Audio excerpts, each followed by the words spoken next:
What's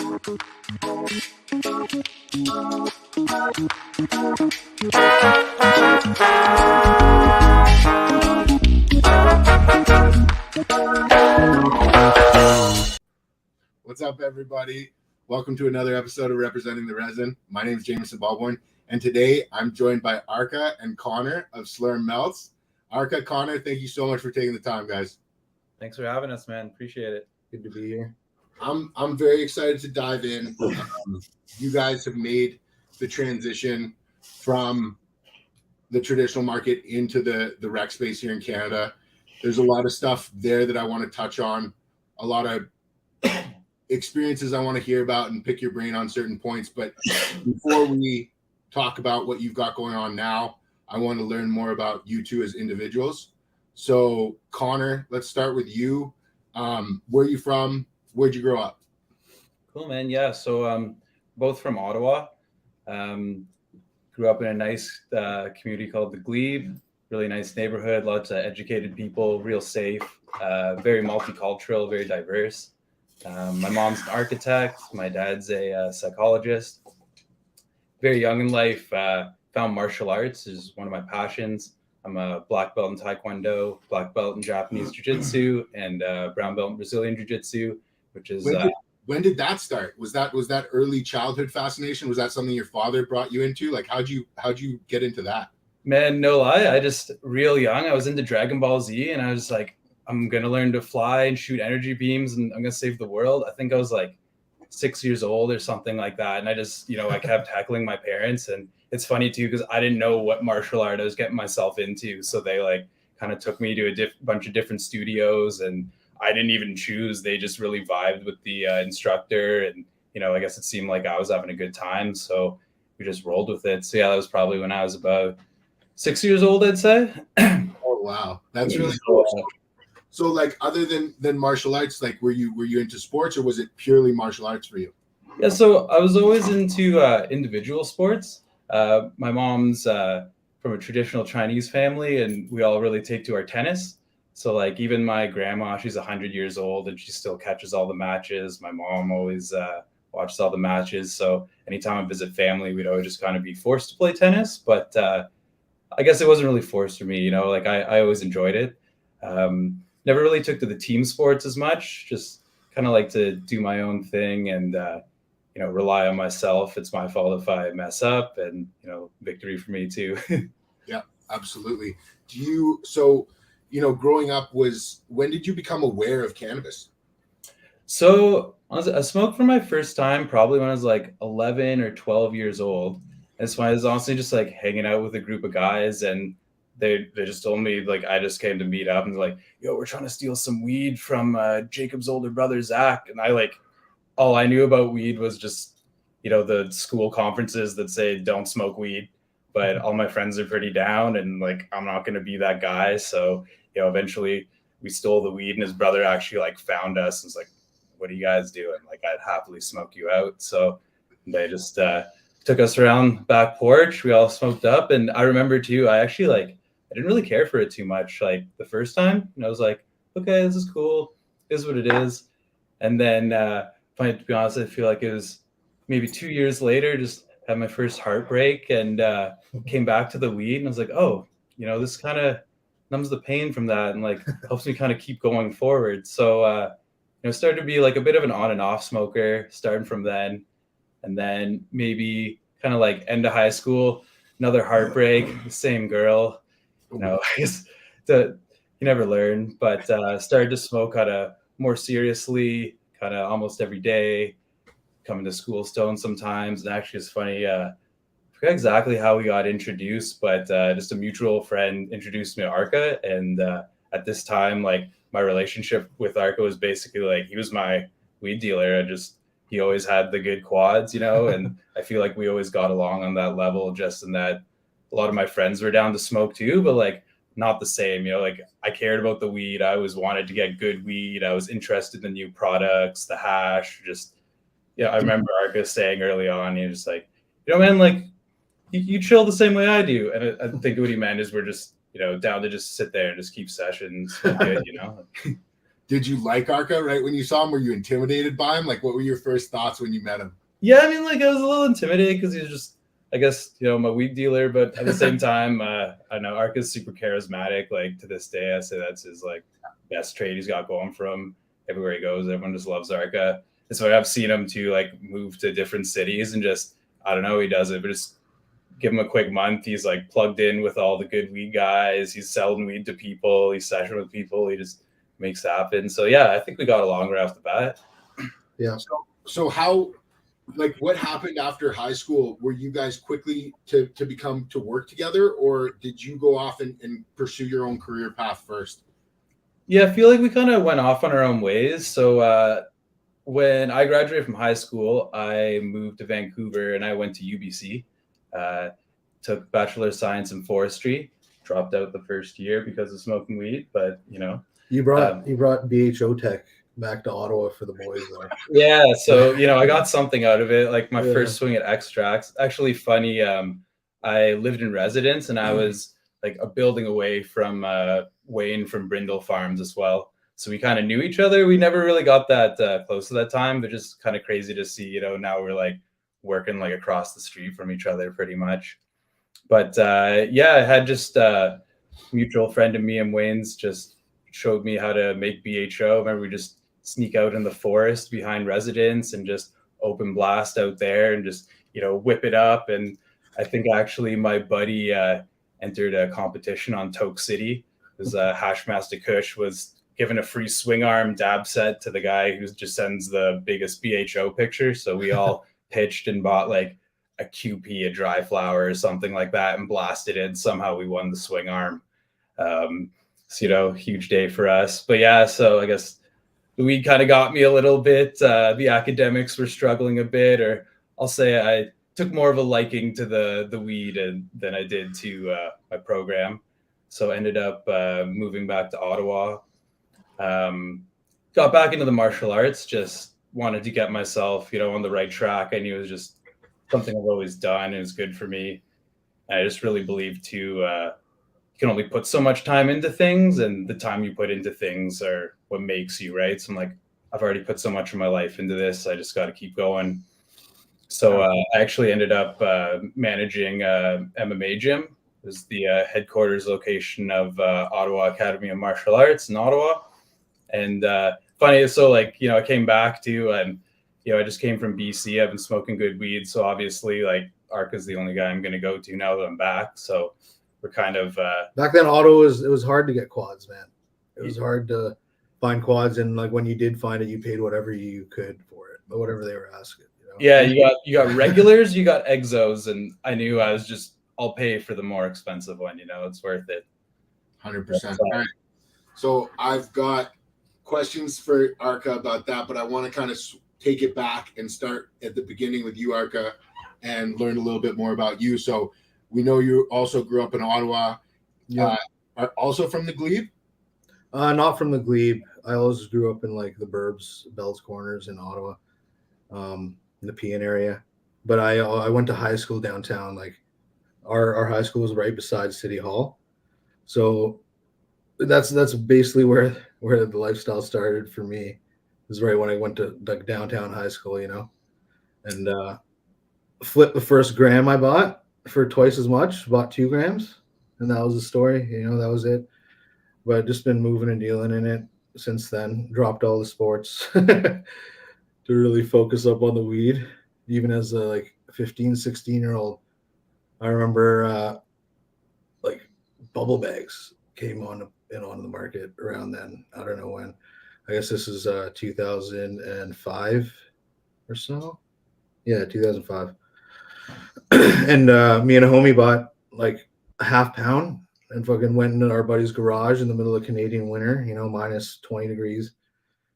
And whip that shit up. And I'll never forget it because our homie touched the water and then touched his eyes, and both his eyes fucking just sealed shut, puffed up. And I was like, don't touch water, kid. Okay, that's it.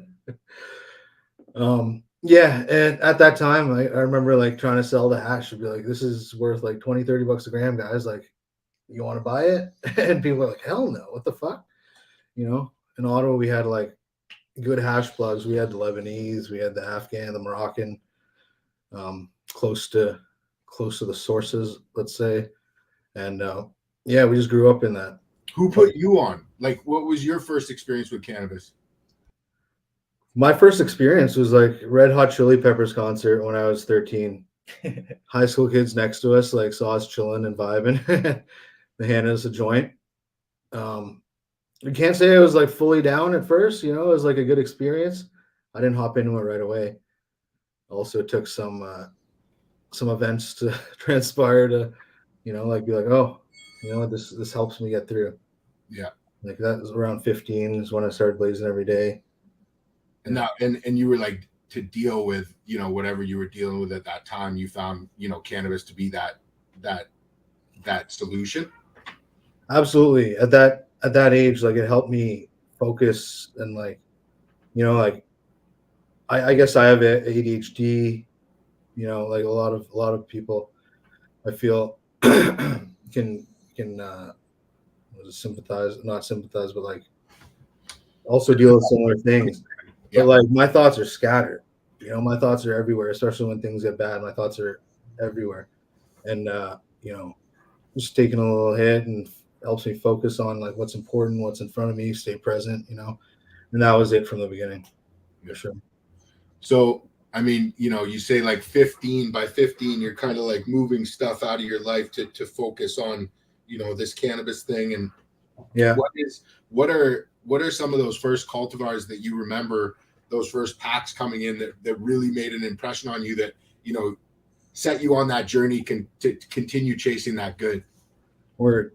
There are some. At that time, it was probably like a lot of the greenhouse gear. Greenhouse Seed Co. Shout out to Arhan. That was the first strain I grew personally, Arhan's Haze. I bought that pack, by the way. Yeah.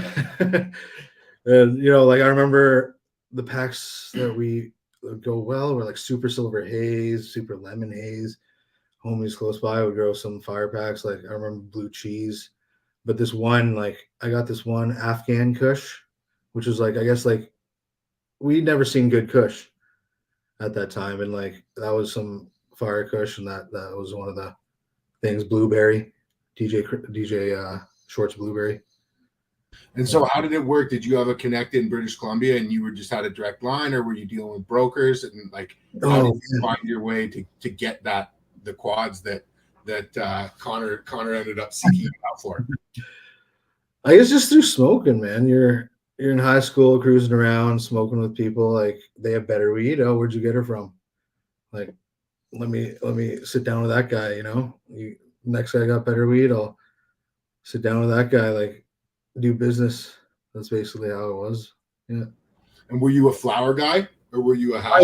Oh yeah, 100% flower. I guess like hash was introduced at a young age for sure. We were hot knifing the Afghan and Moroccan when we were like that age, high school.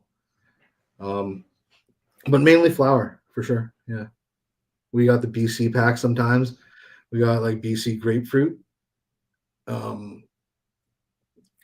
And recently like came full circle, actually funny.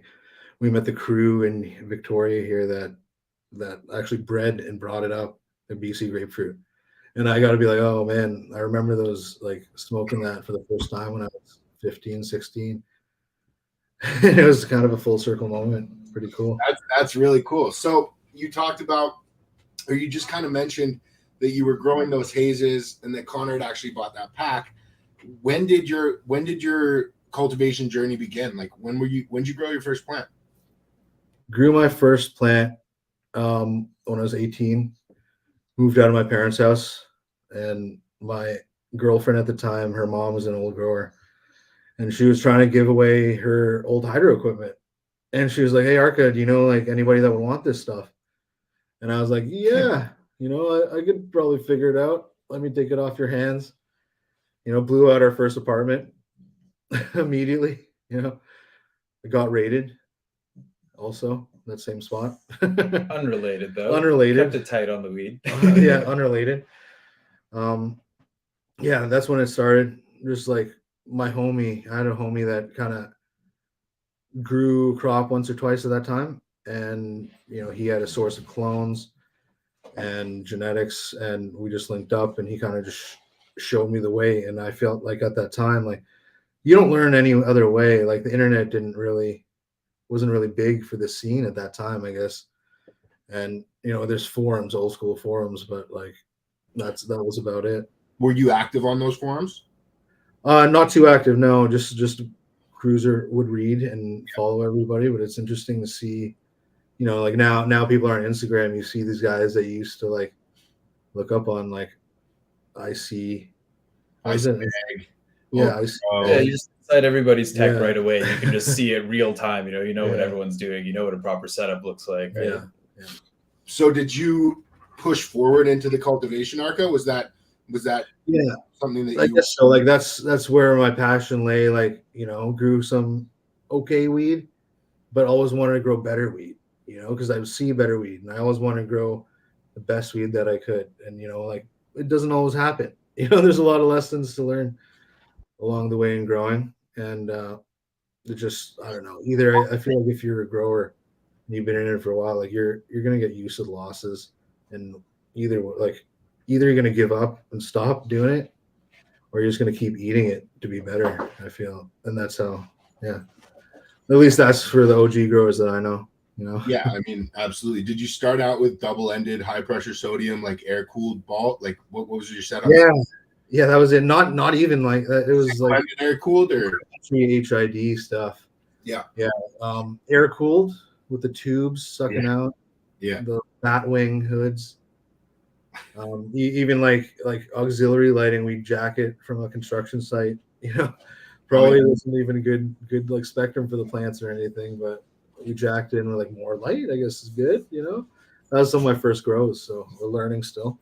Oh yeah. So as those years went on, like what happened next for you? What was the next sort of moment in the evolution prior to CONOR coming back and reconnecting with him? Was there another thing that happened while you were back in Ottawa? Well, yeah, I guess like CONOR came back, like I said earlier, he brought back BHO technology.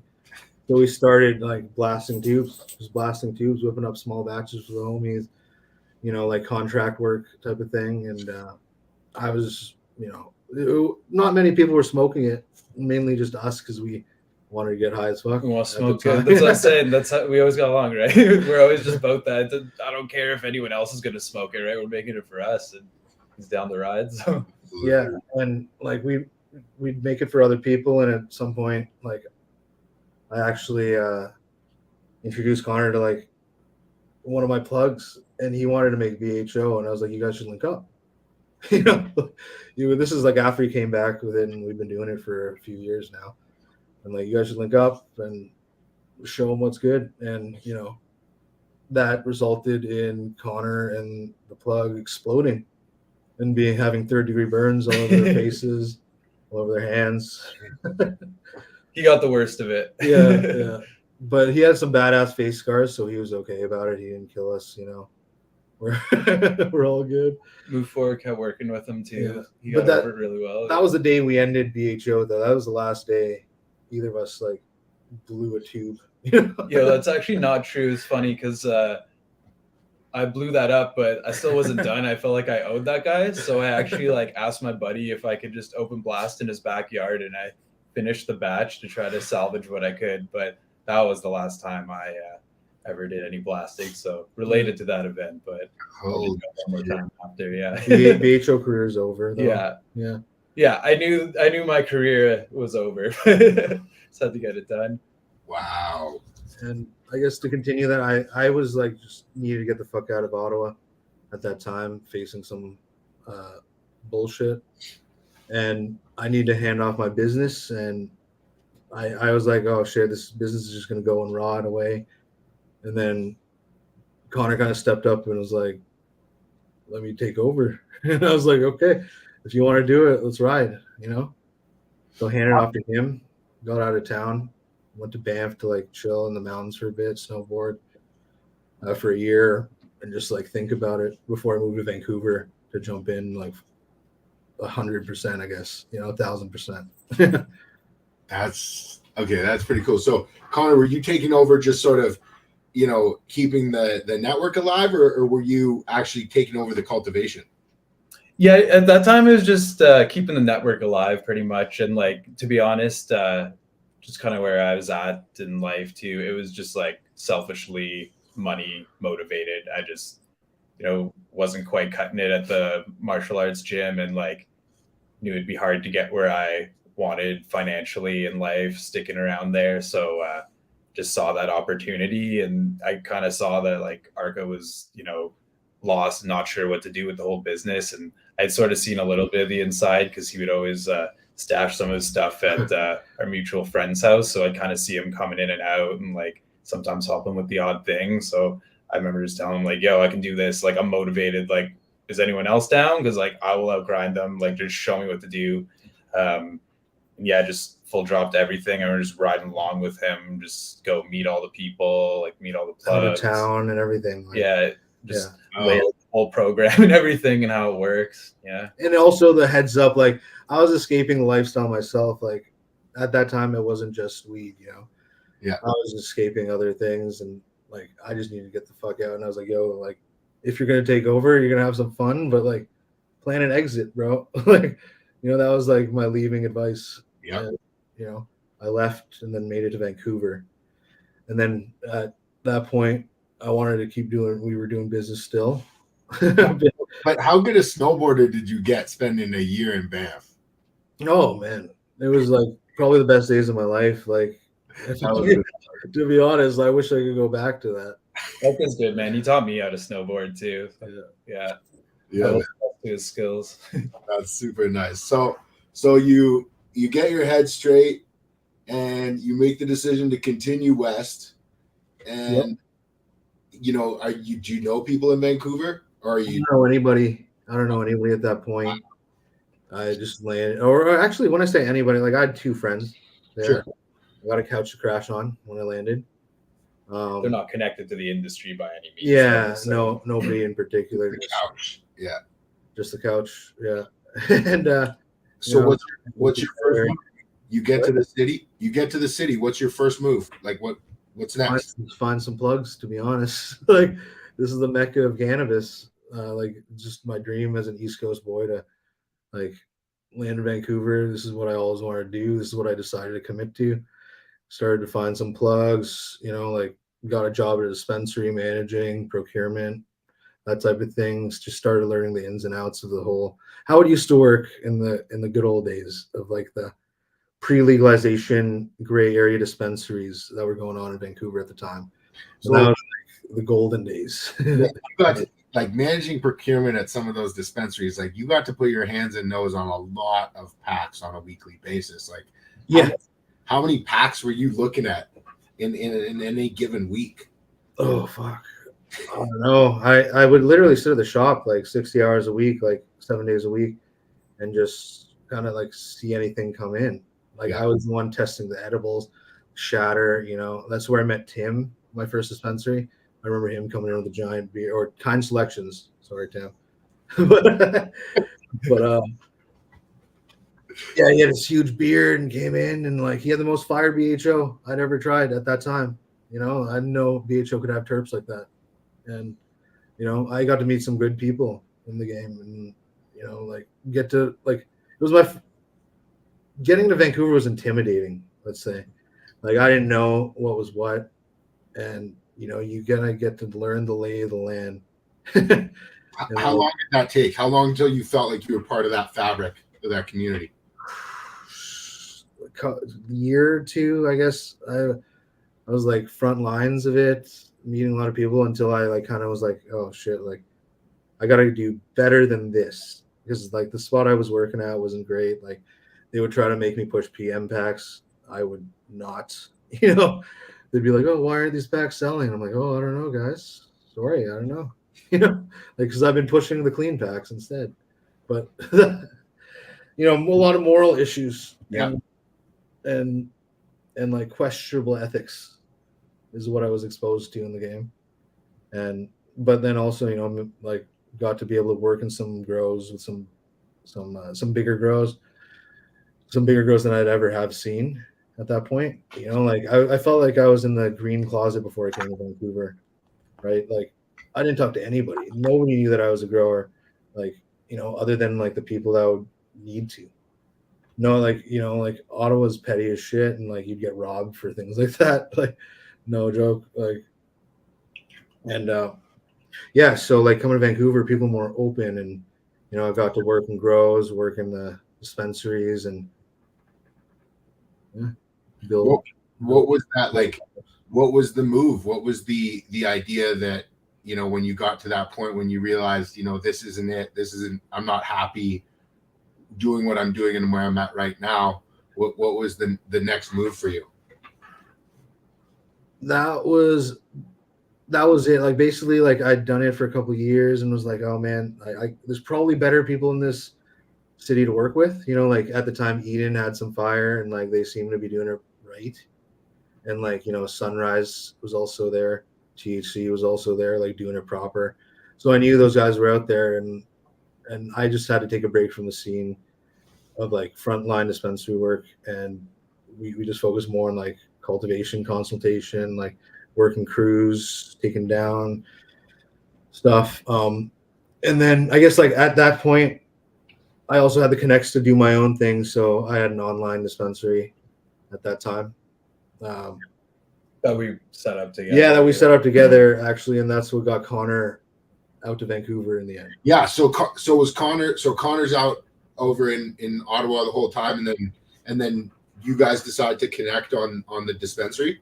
Yeah. On the online. Cool. Yeah, I Exactly, guess like, well, there was a while, I guess initially you took your connects and like you felt like Phyto Extractions. I don't know if you remember those guys. I remember Phyto. Yeah, I'm sorry to Say bring the them name, up, but yeah. I don't know, they're part of the story. So they're the first guys to do some branded thing. I'm not hating, you know, No, it's they're true. their thing. But yeah, they're the first guys to drop that like proper branded thing. So I remember at this point, ARKA's kind of trying to get out of the dispensary, so he started sort of like shopping things to me out east. So started to buy like a lot of packs from his growers, and Phyto Extractions especially started to really take off.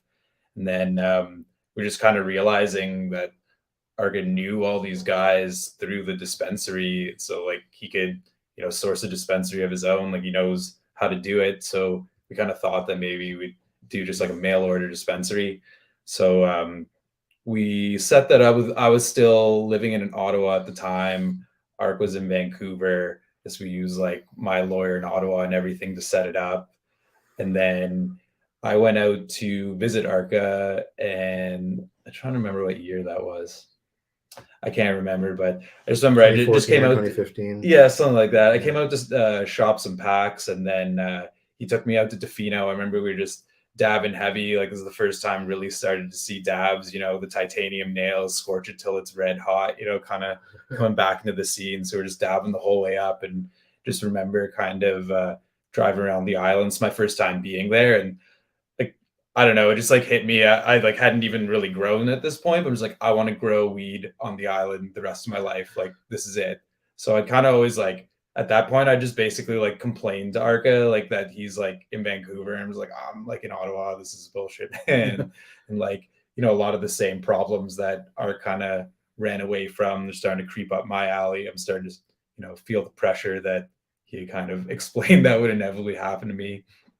And I guess we kind of had this idea to grow it one bigger. We wanted to supply ourselves. So we were going to start our own grow. We were going to start a food truck because at the time things were kind of gray markets. So we're like, the food truck's going to be our little like cover for the grow. So we're going to do vegetables on the scene too. Yeah, but, like how, what reason could a few dudes like that look like us have to do at a farm?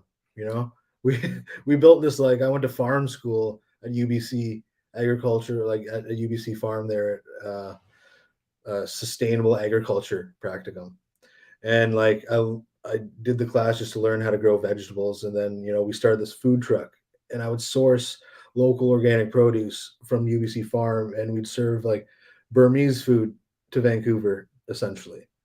And you know we were about to get the farm.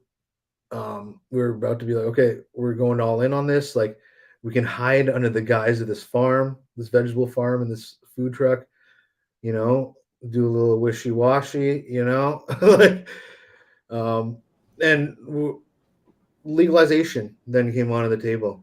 Like legalization was there, and we were like, fuck, like if this is actually what we want to do, we should probably drop everything else and do it legitimately. Yeah, let me say respect to food truck owners too. That shit is hard, man. Like you got to really want to do it too. So I guess that's kind of what we were realizing. It's like this is a full-time passion, and we're just trying to use it as like a quick cover. And then legalization came along, and we're just like the food truck can go. So yeah, I think right about like before we set up the food truck, it was at that point where ARKA was just like, yo, there's too many things going on in Vancouver. Like you should come out and help me, because the network was just my personal income. It wasn't like any part of the big picture. And I knew I wanted to move out to BC and be a grower in Vancouver Island. So I'm just like, cool, ARKA's going to show me how to grow. We're just going to have the online dispensary. We're going to have our grow. We're going to have our food truck. So yeah, I guess that's what ended up bringing me out to Vancouver. Mandalay Burmese Kitchen, still on Instagram if you want to check it out. Yeah. We used to make the fire street food. That's cool. When did SLURMMM become an entity? Not that long ago, man. Like, I guess at this point, 4 years ago. About 4 years ago. That was like SLURMMM. I guess like we can talk about what led up to that, but like SLURMMM was essentially for us, it was purely market research. Like at that point, we committed to the hash. And like, built out our lab, like decided to wash everything that we grew. And that's when we dropped SLURMMM, when it started coming out fire. And SLURMMM was purely for market research. I'm like, I wonder if people are going to like this. I wonder if people are going to be into what we're doing. I want to back up. How did you transition into hash? Because we were just talking, you're going into the grow, but when CONOR came out, the intention wasn't to freeze the material, right? No. At that point, we didn't even have a grow. Actually, CONOR came out, and luckily his family had a spot, like a residential house that we could rent, and that was like I was working grows at that time, but then like I didn't have my own at the time, and he came out and we blew out the basement and started there. We lived together, had like 2 businesses together, just did everything together. We had that basement down there. And I guess expanded to 2 basements, yeah. And then I guess at this point too, like I guess eventually when we concentrate on legalization, we ended up shutting down the online dispensary. And then we also shut down the food truck. And then so pretty much so it comes back to good smoke, right? Like because we don't have that dispensary anymore, all of ARKA's plugs were like, yo, you got to buy like a pound of this flower. And like, we're just like, man, I just want some Percy's. So like, we're both picky. We're going to straight up Sunrise THC. Big shout out to both those guys. Love them both so much. But, and honestly, we're just like, same. It's like, what's the best shit? What's the most expensive thing here? What's the nicest thing here? So I feel like the one that really did it for both of us was the Heavenly Days Forum Cut live rosin. I think it was the most expensive thing in the shop. And I just remember right away, like, actually, we had pitched on like a funny little like those e-nail things. It might have even been the Brindle Farms. I think it was the Brindle Farms one. So shout out to Brindle Farms too. But yeah, so we're starting to get our temperature on point now. So things are really starting to ramp up. Hit the Forum Cut, and like right away is just completely different experience to what we're used to, right? Just the flavor, the layer of medication. Like I think we were both just like, this is it. This is what I want. And we always tailored our like productions and just our business plans towards like feeds us first, like what I want my good smoke. And then, if we can turn that into like a living so we can maintain that lifestyle, then cool. Yeah. For me, like, I guess like to preface that, like I was working at Sunrise actually, Sunrise Wellness Foundation pre-legalization, and like the homies there would let me push my med packs through the doors, like I was working the front line, the desk, talking to people every day, like selling weed every day. And like, I loved it. It was the best. And like, they would also let us push our packs through there. So that was helpful. And it was a great, like, they were a good crew too, like I mentioned them earlier. And like, I wasn't really down with the dispensary scene because I thought there was a lot of bullshit, but like I knew there were these good guys to work with, and I was able to link up with them. And it took Rob and Glob and Loud to feed me enough 710 labs, essentially. Like, just call me down from like the upstairs, call me to the basement, and be like, here, take this. And like it took he just fed me enough dabs that I was like, fuck, like this is it. Like this is what we have to do. And that around that time there was, like Connor said, he got turned by the form cut. And it was just that we just started like experimenting with our garden. And so that experimentation, I know you mentioned earlier about using those bubble bags early in 2005 and then creating this hash and, trying to move it and it not being that quick to move. Was this something where you were like, I have wrapped my head around this and we're going to do this ourselves, or did somebody show you guys how this was being done?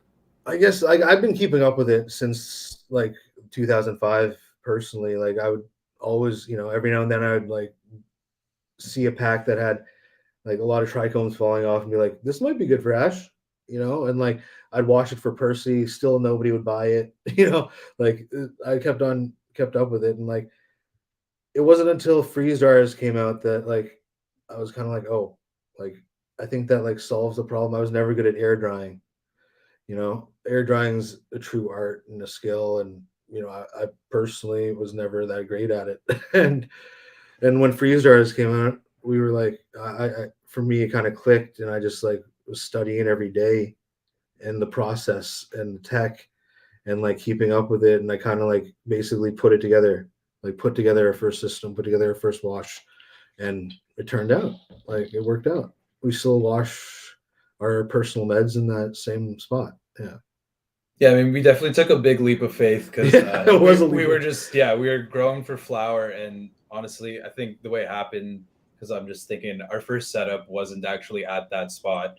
So I forget who even came up with it, but I wasn't a hard sell on the rosin at the time because I knew it was the fire. So I think I was just like lying there and just kind of like, I just run with numbers and everything. So I ran like a big business plan on if we rented another place for my family. And I'm just like, okay, and then it yields this percent and this and that and that. And like, I didn't really know a lot about the tech at this point. Like I had made bubble hash and like kind of got it. But, I went to ARKA. I was like, can we do this? And he's like, yeah, I got this. I'm like, okay, man, like I'm trusting you. Like, don't screw me here. And we just went all in with that plan. So we got another spot. We set up another grow. We got a 10 by 10 shipping container. We just by hand like insulated it. We put in a cool bot with like an AC, and that was our first cold room, our first washroom. We got kind of lucky in that we were actually accidentally for flower growing a lot of washing strains already. It's kind of funny because we actually were running a whole bunch of like Oni seeds, like papaya cake, poontang pie, and all these, and hilariously just like lost the cuts before we even took them to the wash, and learned like a year down the road we're just like, oh my god, we just had bangers already. But they had terps, but they didn't have that smack that we needed in our flower. We both like that heavy gas, so like, we need like that in the flowers to get it. And like right before we transitioned, we like got rid of our library of all these like potential dumpers. And we had like we could have had poontang pie back then, like 2016, 2015. But so ARKA was still at our original spot, and then me and my girlfriend moved into the new spot, and then popped a whole bunch of seeds. Ended up running pretty hard with the test tube Tropicana, and I think that was an educated guess at that time. Like I think ARKA did kind of know what were some known yielders. Got the GMO in there, so obviously it's going to do something. But we were actually growing it for flower originally, and just took our good flower cut to hash one time, and ended up yielding well and just being unique fire. At the time, for sure. At the time, terps are ever like evolving. Yeah, no doubt. It's crazy that it's really changed and really evolved really quick. But at the time it was something kind of unique, and ARKA ran with the branding play, so we jarred that little small batch up, slapped it out there, and it just took off. Did Connor, did you take to cultivating? Like, was it your first true time ever cultivating a plant when you moved out to British Columbia? Yeah, so again, like I had kind of been around it through our mutual friend who was a grower who introduced us at that spot where ARKA would stash his stuff. My buddy was always growing there, and I remember they did like an outdoor crop on top of the roof. But that was part of it for me. I was like, I wanted to learn to grow too. So that was the part I was honestly probably the most excited about. So when I lived with ARKA, that was kind of my first true introduction to like a real grow room, and just my first kind of couple of cycles. Definitely took off and really would start doing a lot of my own research. And then when we got the new spot, I was kind of running that on my own, but we were obviously still kind of talking about what's like the best system for the spot or whatever. But yeah, those crops were mostly me at the time. So what happened? Like how many batches did you run till you got a freeze dryer? Like, did you? We did it right the first time, and that's something I'll give ARKA credit to, because like I come from a family of Asian accountants, so like I'm always running numbers and everything, but like that was something I was trying to skimp on because I'm looking at the program he's like showing us. I'm just like, man, this is so expensive. Like the cold room, the freeze dryer, we're like talking like 5,000-10,000 just quick bang bang bang items. And that was when I remember he really held strong. He's like, no, if we're doing it like this or we're not doing it at all, there's just no point in doing it unless we're doing this. Yeah. And I just trusted my homie, and he knew what he was talking about for sure. Yeah, I just happen to know. Like I said, I'm a nerd myself. Like I kept up with it. I've been watching it, and like I had enough knowledge or whatever, seen enough shit to like get it right the first time, thankfully. So were you so like at that time, were you tell me about that first run, like how did that go? Anxious. It always feels like gambling, I guess, when you dump a new strain. Like I don't know if any other hash producers can like feel that, but like you get a little rush, a little fluttery, like every time you dunk a new strain. Is it going to do nothing? Is it going to do something? Is it going to be great? Like you never know, I guess. Like, but that first one, like we first watched TTT. Yeah. I was definitely stressed, man, because like we had never done this before. We just like diverted a whole room to it. Yeah. We froze it so it can't turn into flour. There's no going back. We're in this, right? It's got to turn into something. Like I don't even really know what I'm doing here.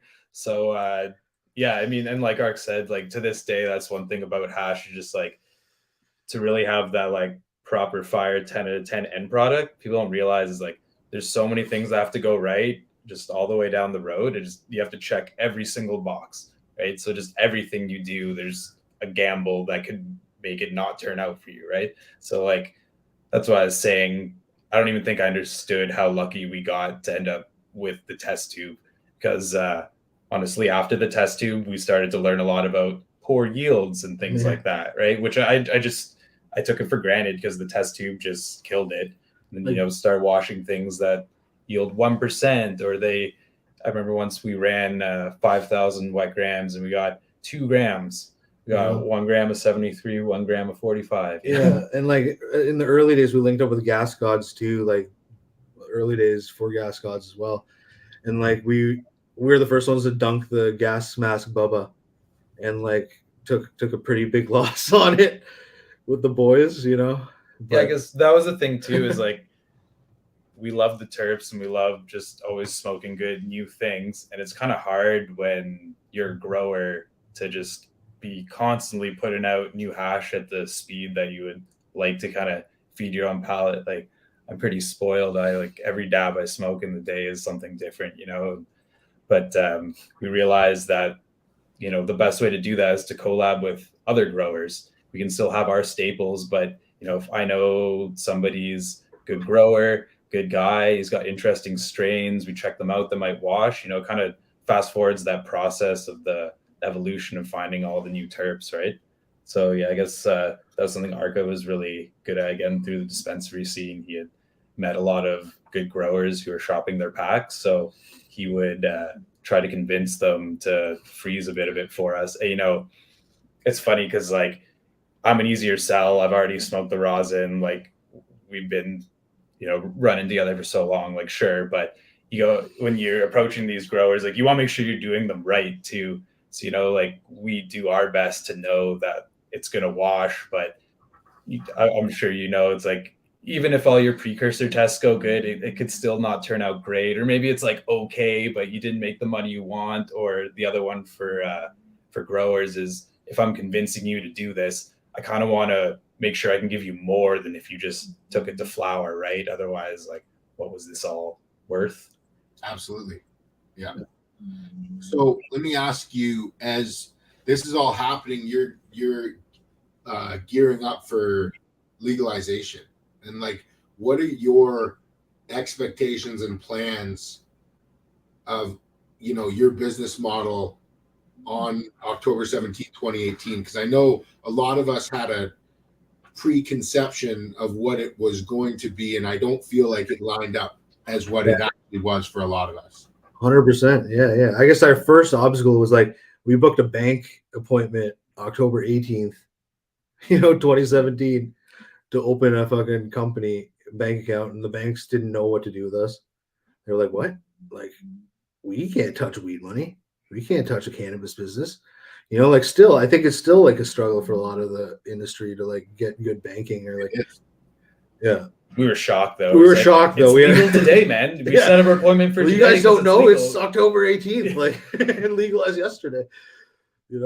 But like our first, like we weren't planning on extracting actually. Like we were just dabbling with it, smoking it, like whatever at the time, and we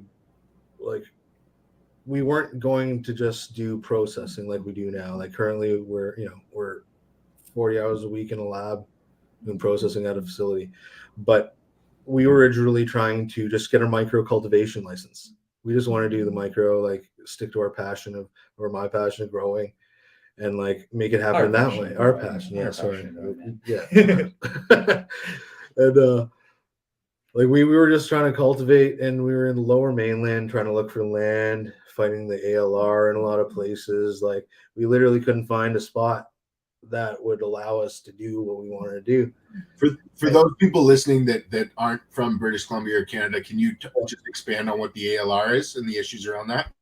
Yeah, I guess ALR is the Agricultural Land Reserve, and they kind of govern a lot of the farmland in the area. Yeah, at the time, I think the big one was that you couldn't pour new foundation for facilities.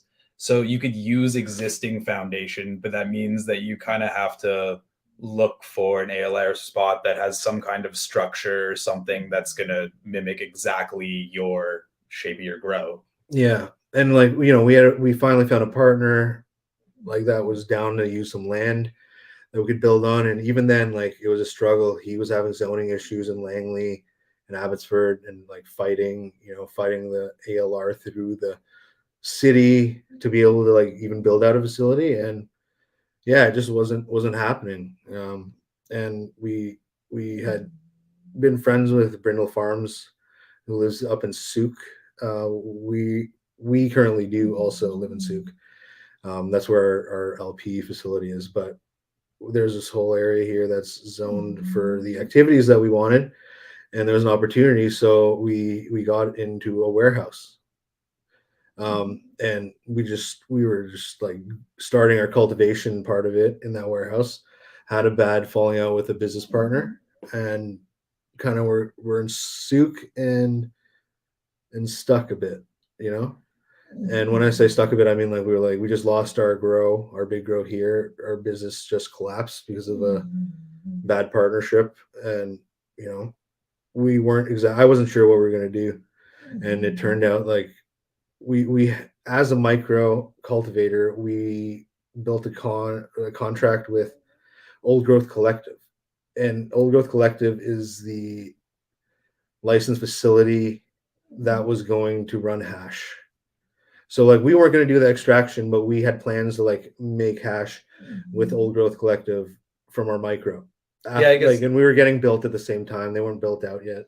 Sorry, go ahead. Yeah, I was just saying to peel it back a little bit. So I guess when we were doing our gray market hash, though, we were always planning to build this facility. So it's kind of like our R&D for the legal market. So then I guess Brindle Farms had introduced us to that processor who was going to be processing their hash. And around this time, the TTT had worked out well. We found that warehouse, so we started setting up there.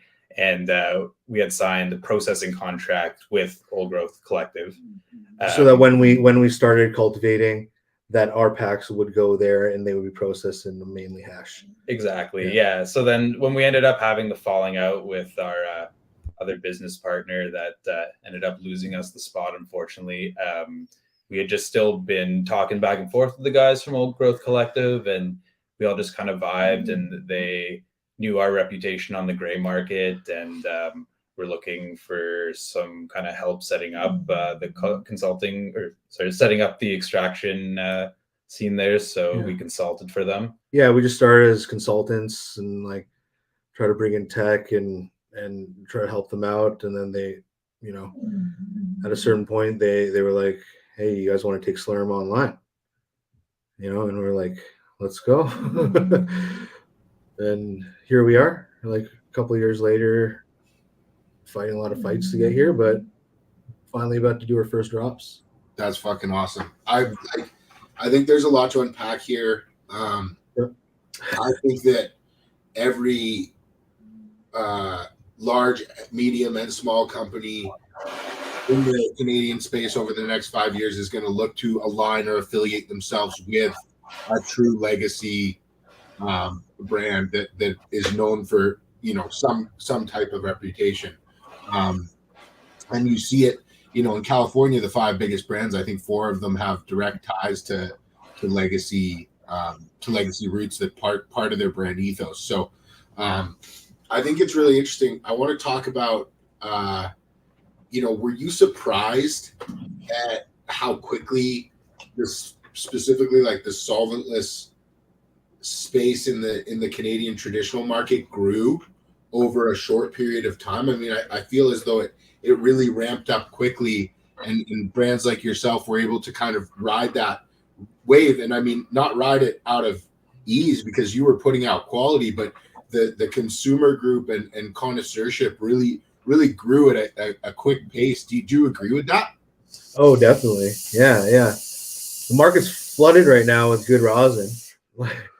If anything, like. But back then, I mean, 2018, 2019, things were really, you know, picking up. So yeah, things just started to pick up. I feel, yeah, at that point, I wasn't even sure. Like the market wasn't even that big at that time. No. I wasn't even sure if SLURMMM was going to do anything. You know, like I never expected to be here based on that. Essentially, I think you just had less options back then too. So it's kind of like, you know, you walk into the dispensary, you're just like, let me see your flower. Oh, there's this whole shelf. You got all these different tiers, and like, even like, yo, I want to see your carts. Oh, all these different tiers. BHU, all these different tiers, and like, live rosin. What's this? There's a couple of little like Heavenly Days jars like creeping in the back, and like they're sitting there by themselves. People like don't really even know, but you know, just as more options started to come out, people get a bit more into it. You have all these different flavors you can try, and they just kind of bring more of the community aspect into it as well. It also doesn't surprise me. Rosin's the shit. I mean, like, it is that too. You know, hash rosin is the cleanest. Yeah. I mean, like I'm a believer. I try to help people. Yeah.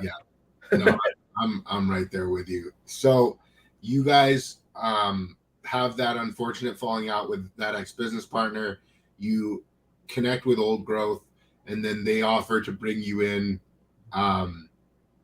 as a partner, or not as a partner, but bring the SLURMMM brand to the legal market. And a number of years later, you say, you know, we're here now bringing a product to market. So take us through that timeline of what that evolution looked like from that first meeting where, you know, we're bringing SLURMMM to market to today.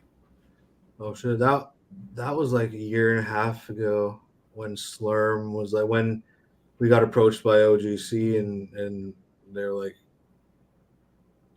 yeah, they made us the offer. Like, hey, do you guys want to bring SLURMMM to market? And we're like, yeah, you know, like we're skeptical. We're like paranoid from the game. Like, yeah, I guess kind of like they originally, kind of reached out and just like offered us the consulting job. You know, they needed some help, but it also sort of like was a reason for us to stick around because we sort of knew that there was some way we could help each other out. We just weren't 100% sure how it worked yet. And I forget how talks turned to that, but I guess we were just pumping Slurm really hard and just really crushed it. There's like, do you guys want to bring Slurm over? I think they saw the market value in it, and just the whole idea behind Old Growth Collective is that the slogan's old faces, same fire. So like we're trying to really like build that legacy brand. So they saw like Slurm would be a really good way for them to do that. Yeah. So, but yeah, like originally we were just kind of in the facility, just kind of giving our 2 cents, helping set up. We weren't gonna even like bring Slurm at that point. We started working in consulting before Slurm was brought to the table, so we were just in there like just trying to help. I think we were both just stoked to have a legal side hustle, something to put on paper while we're still making that good trap money, For sure.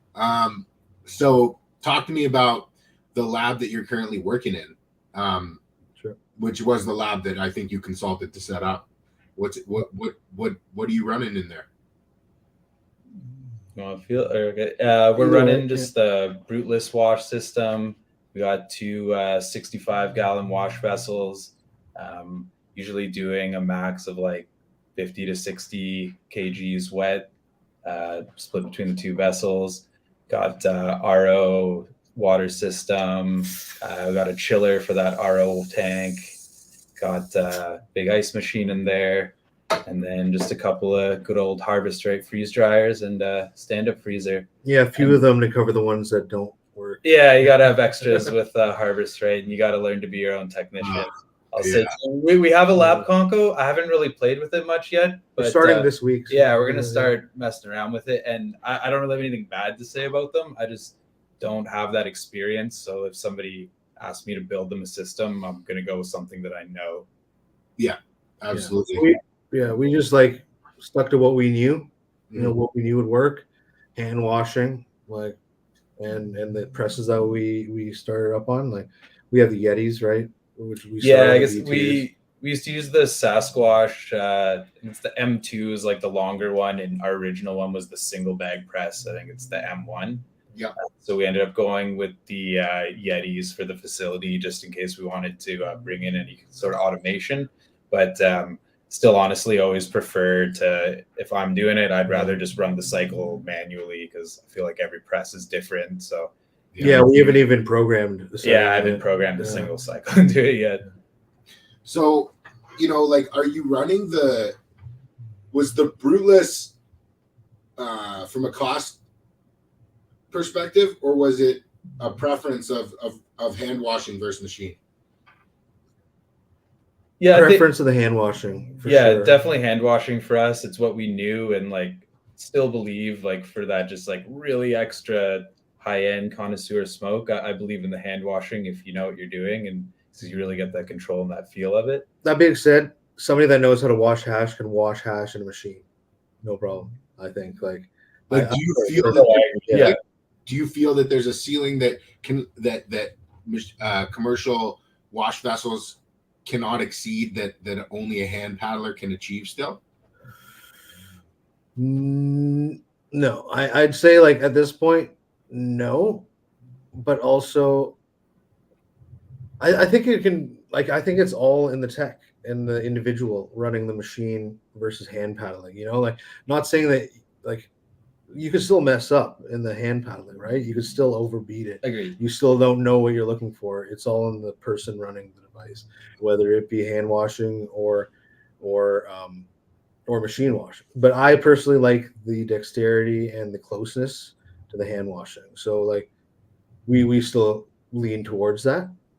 Although, I don't feel opposed to dabbling with the machine at all. Yeah. Do you have a preference on a paddle type?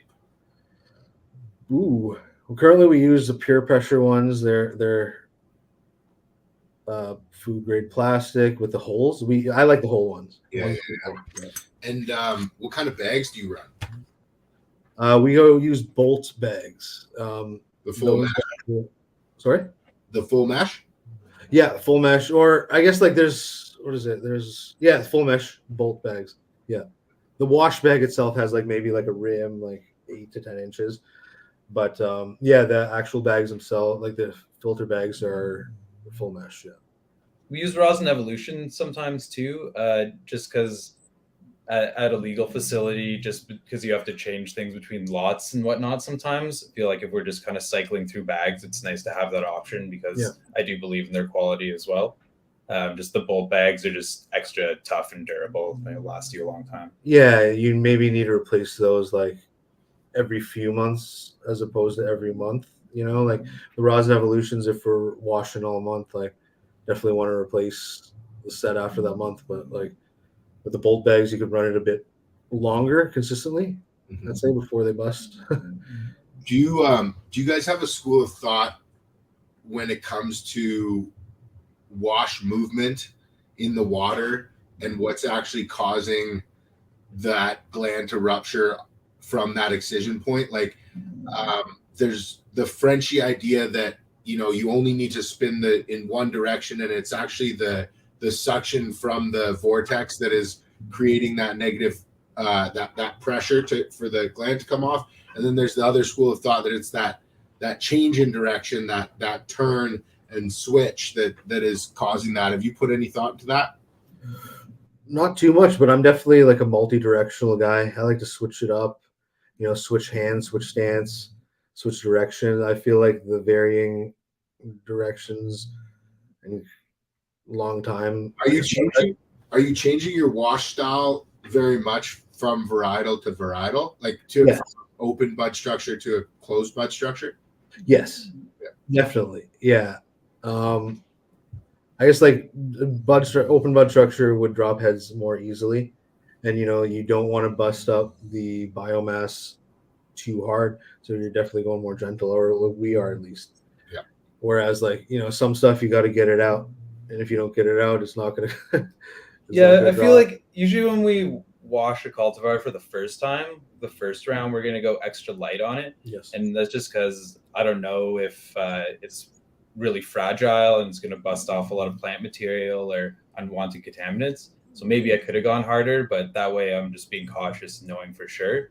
Yeah. And then, the second round, I'm going to go a bit harder and then compare the colors of the hashes. You can kind of see if there's similar color on that second round where I went harder. Now I know when I run this cultivar again, I don't have to be so easy on the first round. Mm-hmm. But I always, if I'm running it for the first time, I do like to just be cautious and run it light, because again, like we said, so many things have to go right with the hash. I always like to run on the conservative side.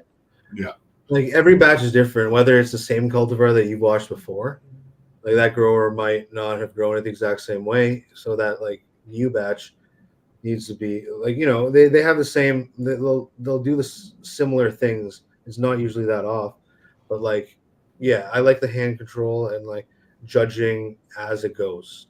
What about your pre-soak? Do you change up your pre-soak times very much, or is that pretty standard? We keep the pre-soak pretty standard. I think we usually do like an hour is our standard. Half an hour, yeah. But like we're also in a guaranteed cold room. Like our room is a fridge. Yeah, that too. We're really blessed with our setup.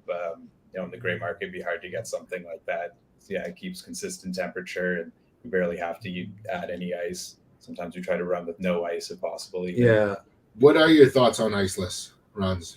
I personally, like some of our early runs, we found that like we would sometimes get green hued hash, but you couldn't taste the green in it.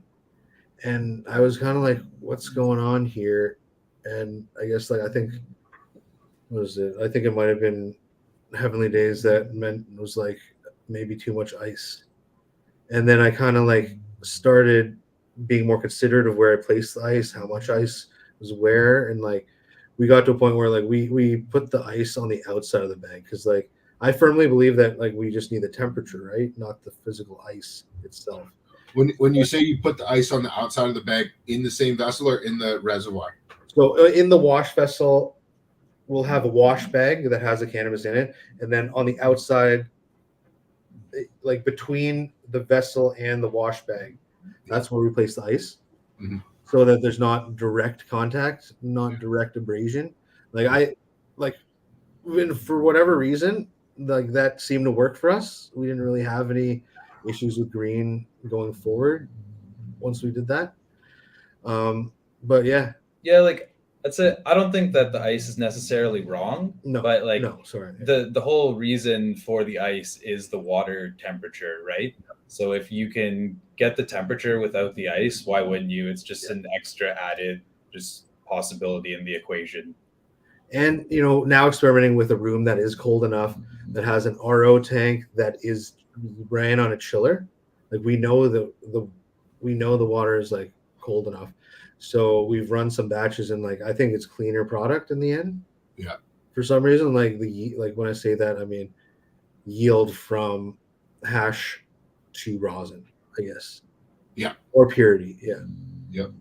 There's some guys running one direction runs, and they're reporting negligible to maybe slightly minimal increases in yield, but what they are reporting is cleaner pulls, cleaner rosin, less particulate. So I think that there's something there to finding, is it a little bit of ice? Is it no ice? I think that that's really cool that you guys are making those observations and observing that. Are you guys running really low freeze dryer temps, or like what do you typically set your shelf temps at? You want to dive into it? Yeah, I guess like we kind of like recently had a thing of this. I personally like to run it as low as you can. Longer, low and long is what you. Low and longer. So we've been running, I think 35. I just think, just because like the freeze dryer freezes, you add a bit of heat, so like a little bit of moisture comes out, and then the vacuum ends up sucking it. But like when you're adding that heat and it's more like aggressive one shot, I worry that it kind of hurts your terps. Whereas like if you just do many small cycles that are hitting the heads less, I feel like it's safer, but I don't necessarily have any science to back that up. Yeah. But just, when I first started learning, some of my mentors always told me that just lower the better. So oh, absolutely. I mean, I think it's this delicate balance of commercialization to time in freeze dryers, amount of freeze dryer square footage that you have access to. Yeah, exactly. In a perfect world, you'd run it at 5, and it would just leave it for the week or something, right? I mean, fire first, and I just believe to make a really high quality product, it's not necessarily anything complicated. It's just checking all the boxes. Just every small little thing that you can do, that you can do, you do it, right? Yeah. If you learn that you can do something else to make it a little bit better, you do that too. Yeah. Guys are talking about recapturing terps out of the freeze dryer. Is that something that you guys are looking into at all? Ooh, not looking into that. I always have this thought though, like there are some cultivars that when it hits the water, it pop, like the heads pop, and you see that oil layer on top. And like I've always thought about ways like, I guess like I figure a giant distillation setup to be able to like re-extract those terpenes from that hash water. That's as far as I've gotten. We're not practicing anything. I don't know if it's the same thing, but I have been thinking, because we make vape cartridges, right? So we cook our rosin into sauces, and you end up getting about like 10% loss when it's finally converted. And I think that loss is from volatile terpenes off-gassing. But I kind of I keep trying to brainstorm some way if you could like have some kind of machine that like captures the off-gassing, and then you can like inject it back into the sauce. So get more flavor and save that yield. But I haven't quite come to anything yet. I don't know about the freeze dryer either. It's if it's working, I'm happy with it. I'm not. Harvest right, man. Like I'm not fooling around with my harvest rights. Like, I'm not gonna tweak it now. Well, that's the big thing. I mean, like, to learn new things, you got to risk some hash, unfortunately, and we've risked a lot of hash and taken some losses. But if you're counting on that batch, maybe not a good time to try a new cycle, right? Just go with a sure thing. And that's what we were talking about, like the hand paddling and the harvest rights is like, I know I can produce this level of product 100% with this system. So I'm going to do that for now, right? And then in my spare time, I play around and take my own losses to keep pushing. Mm-hmm. What are your thoughts on air dried melt versus freeze dried melt? Ooh. Like I said earlier, I'm bad at it. Like I don't have the tech, but I have seen successful people close to me. Like Pineapple was on your show last Friday, and he's got it. You know, Van Gyptian's got it. Like Kai's got it dialed in. I can't say that I could do the same thing. Yeah. It's interesting. It's just like there's always, you know, opinions one way or another, but you do see just kind of talking about the freeze dryer and the terpenes that, you know, you smell that water. It smells delicious. There's something in there, yeah. That's not just water. Yeah. So, yeah, I think it's a skill. Like I've never seen it in person, somebody do a proper kind of air dry, but I've definitely smoked some stuff that's real proper. And just for myself, like I know I don't have that skill yet. So if I'm going to put something out, it's going to be select micron from a freeze dryer. Yeah. But you know, I'm definitely open to learning. Learning never stops, right? Yeah, Pineapple's offered to teach me, and you know, we might dabble with it on a personal level at some point. But like I've had a lot of L's in that department, and I feel like that, like I guess the part of that in my mind, because I can't do it well, I just think I'm ruining the product by not freeze drying it. You know, not saying that Pineapple is going to ruin his product by air drying it, but I am going to, you know, I'm giving it a bad, I'm giving it a worse chance. Yeah, it takes experience like any skill. Yeah, that's too funny. Okay, so the U.S. we see a lot of fresh press. We don't see a lot of fresh press in Canada. What are your guys' thoughts there? Is that something you think is going to take off? Are you fans? Where do your opinions lie? Yeah, I mean, for me personally, like I do generally prefer cold cure, but it kind of bothers me the level to which the Canadian market demands cold cure, because I feel whatever the resin's going to do naturally is the best representation of that resin. So a lot of things get written off because they come out kind of drier, for example. Not as wet as or like you end up being forced to like add some heat to it to give it the consistency that is required, but it kind of changes the profile a little bit. Not saying it's bad all the time either. Yeah, I guess like natural. Like I think we're both like kind of purists, slightly more purists, and like we could slush something and we still like it, but I think cold curing is like the maximum, not maximum, like it's the best point of it, and naturally cold curing it is the best version that I prefer the most. I guess like full bodied, like terpenes. I guess it sort of just bothers me that everyone just demands the cold cured so much, because like you said, the US is a great example. Like we saw a lot of that melting of heads. Great event, by the way. It's not just all cold cure, and the like fresh press is good, man.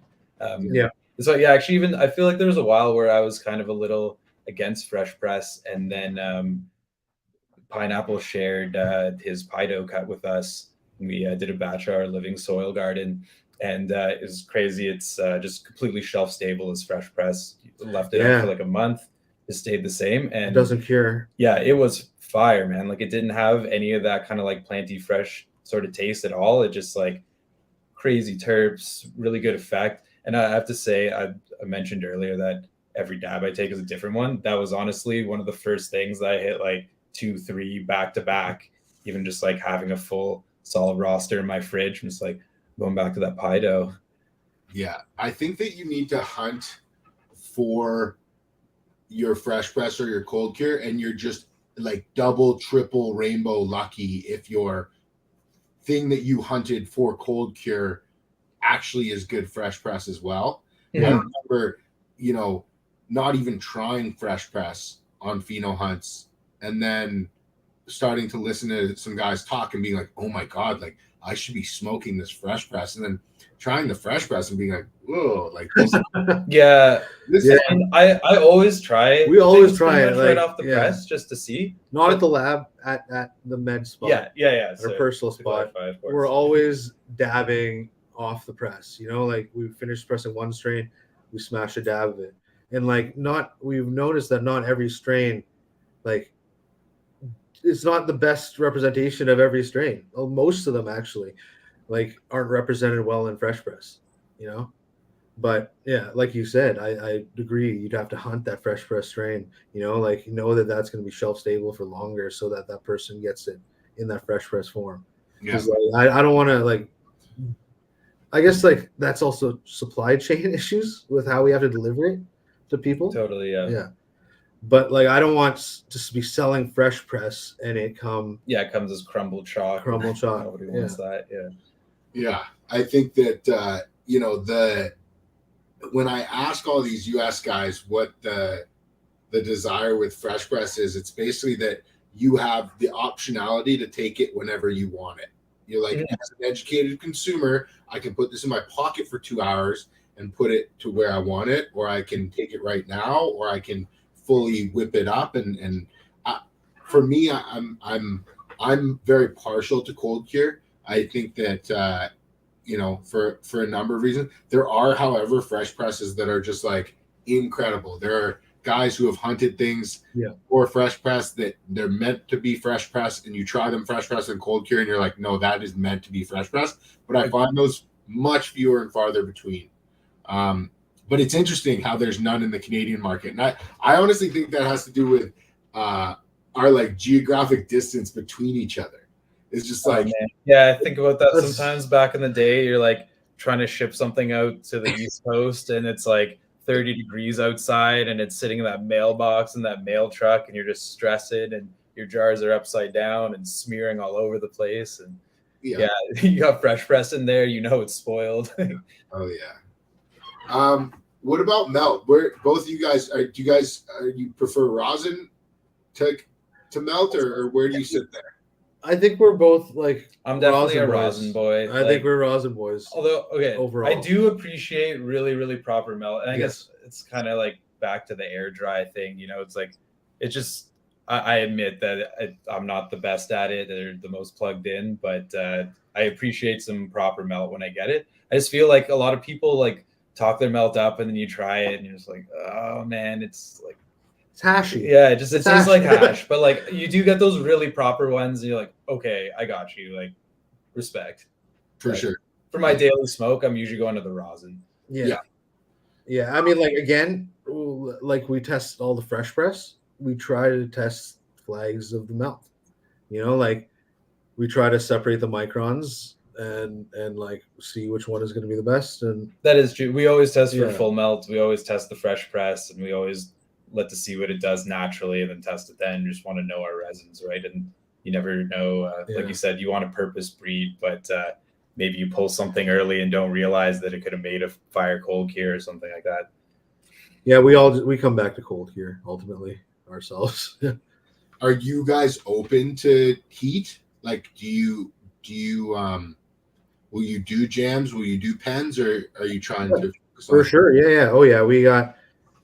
We're definitely going to do pens. We're dropping pens on the market at some point soon. We were not opposed to it. We get that, like, for each, there's pros and cons of everything, right? Yeah, again, like for myself, like if it's my Percy jar, like I got a little jar of Drago here from our garden, and like it came out a little dry. Like I just left it dry and I just smoked it like that. But like that being said, if I was trying to put it on the market, I would add some heat to it and make it into a cold cure, just because I know the market demands that, and they almost won't even like look at it or take it seriously unless they see that, right? That's just what you need to do, unfortunately, to get them to try it. Yeah, but also we'd like going low and slow. Like our heated cold cure is like 100 degrees, you know, so like a slight bump, and we're just still taking the rosin to like the same point that it would be at sitting on a shelf, but it just happens a bit faster and a bit of extra heat. So we're not like opposed to it. And you know, on a commercial scale, cold curing like kilos which we are now, like we've got to like rush along the process a bit and like prepare things at, at Scale, a right? scale, yeah, and time frame, yeah. No, for sure. I mean, I think we've all rushed a cold cure, and I haven't observed major differences. Yeah. Between a slightly rushed cold cure and a properly done cold Well, it's true, yeah. I've just seen too much heat for too long. Definitely kind of, oxidizes it, gives it that sort of sour smell, and gets like kind of orange or whatever. Not that orange is necessarily bad, but when compared to its original form.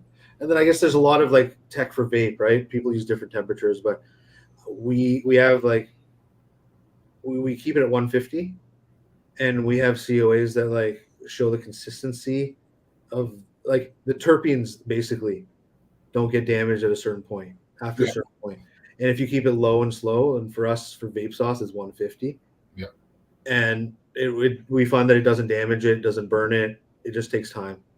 And I noticed like once they are fully cooked, that they don't progress further than that, or like degrade, kind of like ARKA was saying. Yeah. So like, for example, we've put in a bunch of jars before, 2 were done, 1 wasn't, let's say. And then just because it's at the processor, if we're going to recook 1 jar, that whole lot has to go back in. So we recooked all of the jars, right? So my concern was these 2 that are done, are these going to degrade at all? And I should preface with saying we sent in a COA before so we could see what it looked like.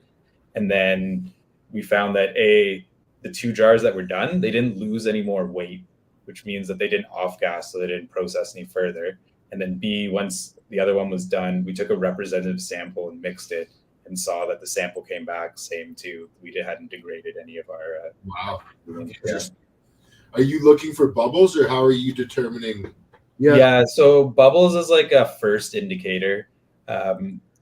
I find even when the bubbles are gone visually, sometimes what we like to do, because we're going to have to use a machine or something to draw and shoot it out. Sometimes when you draw it with a syringe, it ends up micro bubbling inside of your syringe. So that's an indicator that it's not done, even though visually it looks like the sauce is done. So that's usually our final test, is once it pulls and shoots out the way we want it to work, then we know it's ready. Yeah, so we call it a syringe test. But because like I guess the idea is that if you're going to run it through a syringe system, you want it like it'll act in the syringe how it'll act in the machine, the filling machine. Yeah. Right. So like if you're getting micro bubbles with just a syringe, then you're going to get micro bubbles in the machine. You're not done the conversion, or not done enough of the conversion. Mm-hmm. Yeah. But yeah, we've like learned this lesson through failures though, and yeah, now I think we've got it dialed in though. Have you processed much like greenhouse and outdoor material, or are you primarily working with indoor material?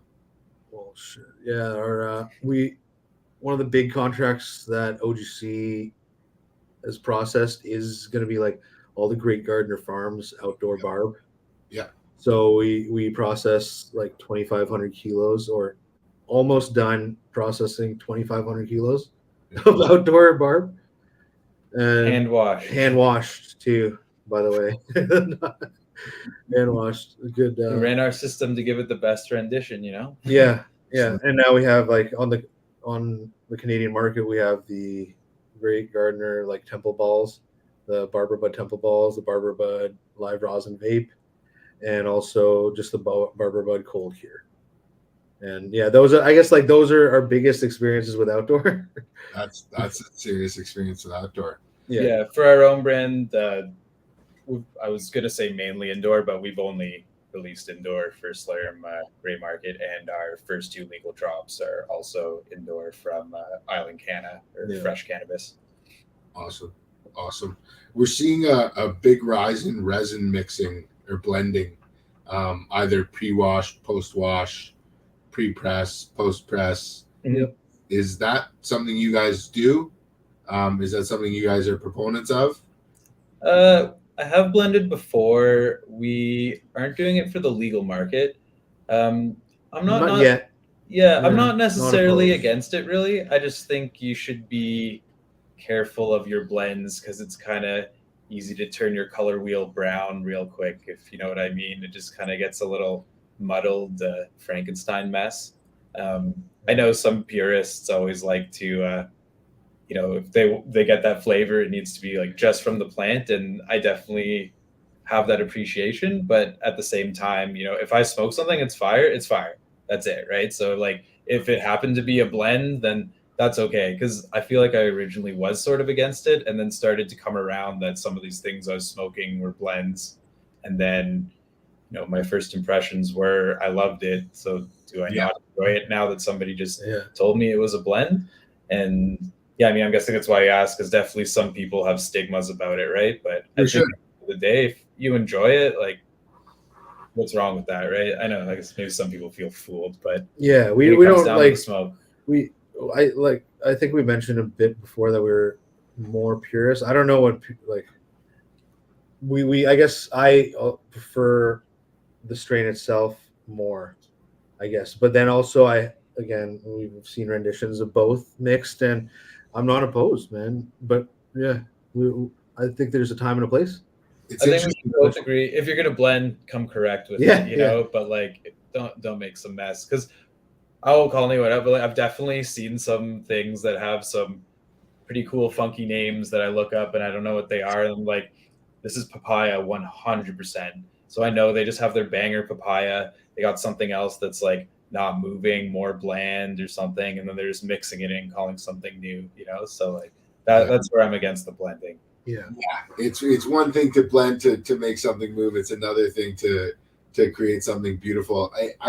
I talk about it because we're seeing a lot of wins coming from blends. We're seeing a lot of contest entries where guys are going, oh, well, this is so good, but I could put like 10% of this in and just kind of kick it up with another dimension. And I think it's just really interesting where it's headed. And I like to get everybody's opinion, because I think we're soon headed to a place where, competitions there's going to be a blend category, and there's going to be a single strain category.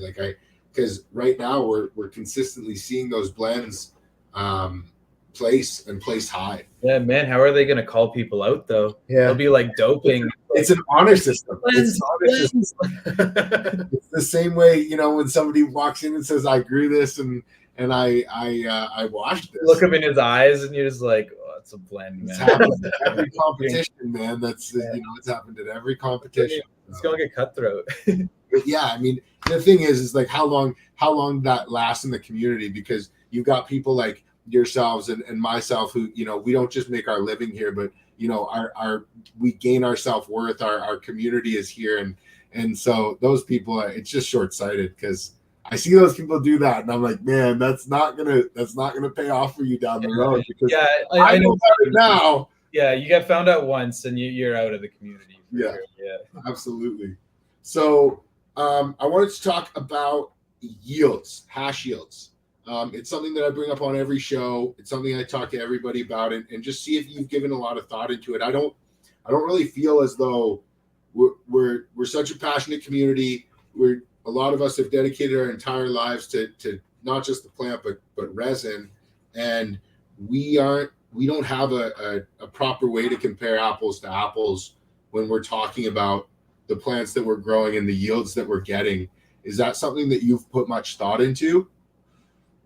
Yeah, I think it should be standardized more, because like you have to ask more specific questions when you're asking somebody about yield. Like is it from rosin? Yeah.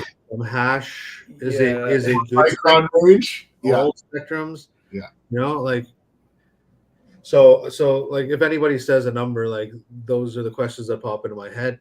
Those are kind of what I want to know, like, because otherwise it's irrelevant, I guess, at a certain point. If you're just saying I have 5%, but you mean like, but then you have like half of it's food grade. In food grade, yeah, you know what I mean. Yeah, it needs to be standardized, and it just shouldn't be a flex, But for me personally, when I'm talking about wet biomass to good spectrum bubble hash. Yeah, that's how like we internally talk about it with each other and within our circle, I guess. It's but rosin. There's a lot of other conversions that need to be made from that point. Yeah, it's rosin off the press. So I mean, ultimately, you'd look at it rosin per square foot of cultivation table.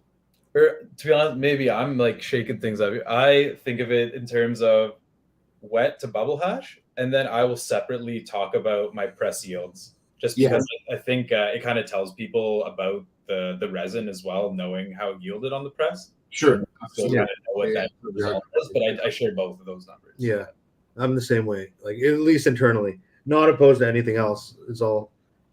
I just think that it needs to be understood that some of these numbers that people are dropping are maybe not specifically what you think. Yeah, it needs to be standardized. And then I always like, I don't know, follow me, but when people say they're getting like 10% yields, like wet to dry is like 5 to 1, right? So if you extrapolate that, we're talking your dry flower is 50% heads. Like that doesn't really add up to me, but I don't know. Let's talk about that, Connor. Like, do you think that there's much more room?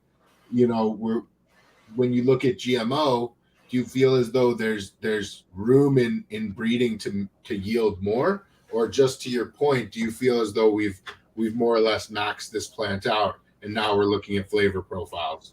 I personally think we're starting to get to some of the upper limits here. And I mean, if we can push it, I don't think we're going to be pushing it exponentially or by like huge number points. Maybe something that was found is up like a 0.1% on a good batch or something like that. But yeah, I mean, there just has to be a limit, because like I said, if you were claiming 20%, that means that your dry nug is 100% heads, right? Like that's just not even possible. So 20% would be the absolute maximum yield that it could possibly be, and again, that's just a full nugget head. So I was just gonna say, like, I'm in the mindset right now that like yield I don't think matters that much. Like when I say that much, I mean like the ones that yield higher, in my experience, maybe yes, they dropped heads, but like, are there enough terps in there? Like, is it gonna smack enough? Like, yes, it's THC, it's like high in THC, but is it gonna be the same quality? Like, I kind of want a terpier, lower yielding resin, if that makes sense, only from experience. Yeah, you've never heard somebody say I had my biggest pull and my best resin. Yeah, I do feel like some of those funkier, more interesting ones really come in at like the 2 to 3% sometimes, and you have to make that tough call of if you're going to keep it around just for the flavor. Yeah, absolutely.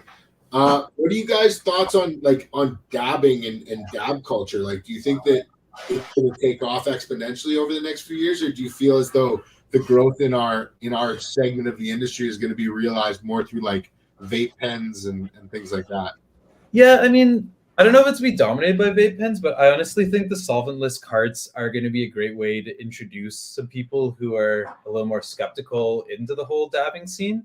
Because just from experience, I've handed people who don't really care too much about their smoke and are just vape pen kind of people a solventless cart, and it's just kind of like blown their mind, and it sort of opens their eyes. As like, I have a lot of friends who don't dab at all, and we go on like camping trips, and I'm just torching up a huge rig, and everyone's just like, what is this? But then I give them the cart, and they're like, oh, this is the exact same thing. It's like, yeah, man, I'm not crazy. Like, do you want to try this? Usually I step them with Puffco and then that. But like, I've opened a lot of eyes with just like the solventless cart. So I don't know that the cart's necessarily going to like dominate and make other dabbing obsolete, but I definitely think we're going to get more people dabbing, and it helps build the culture as a whole. I think it's a gateway tool in ways.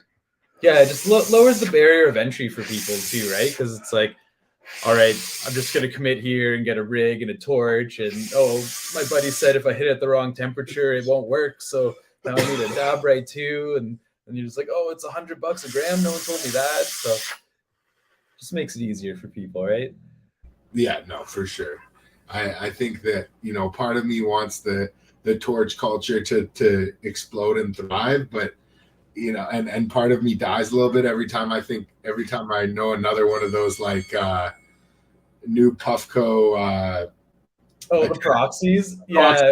The proxy attachment. Anytime I see a proxy attachment go onto like a U-Sheen or like some heady feeling. Oh yeah, I was just thinking that too. Yeah. It hurts me in my soul.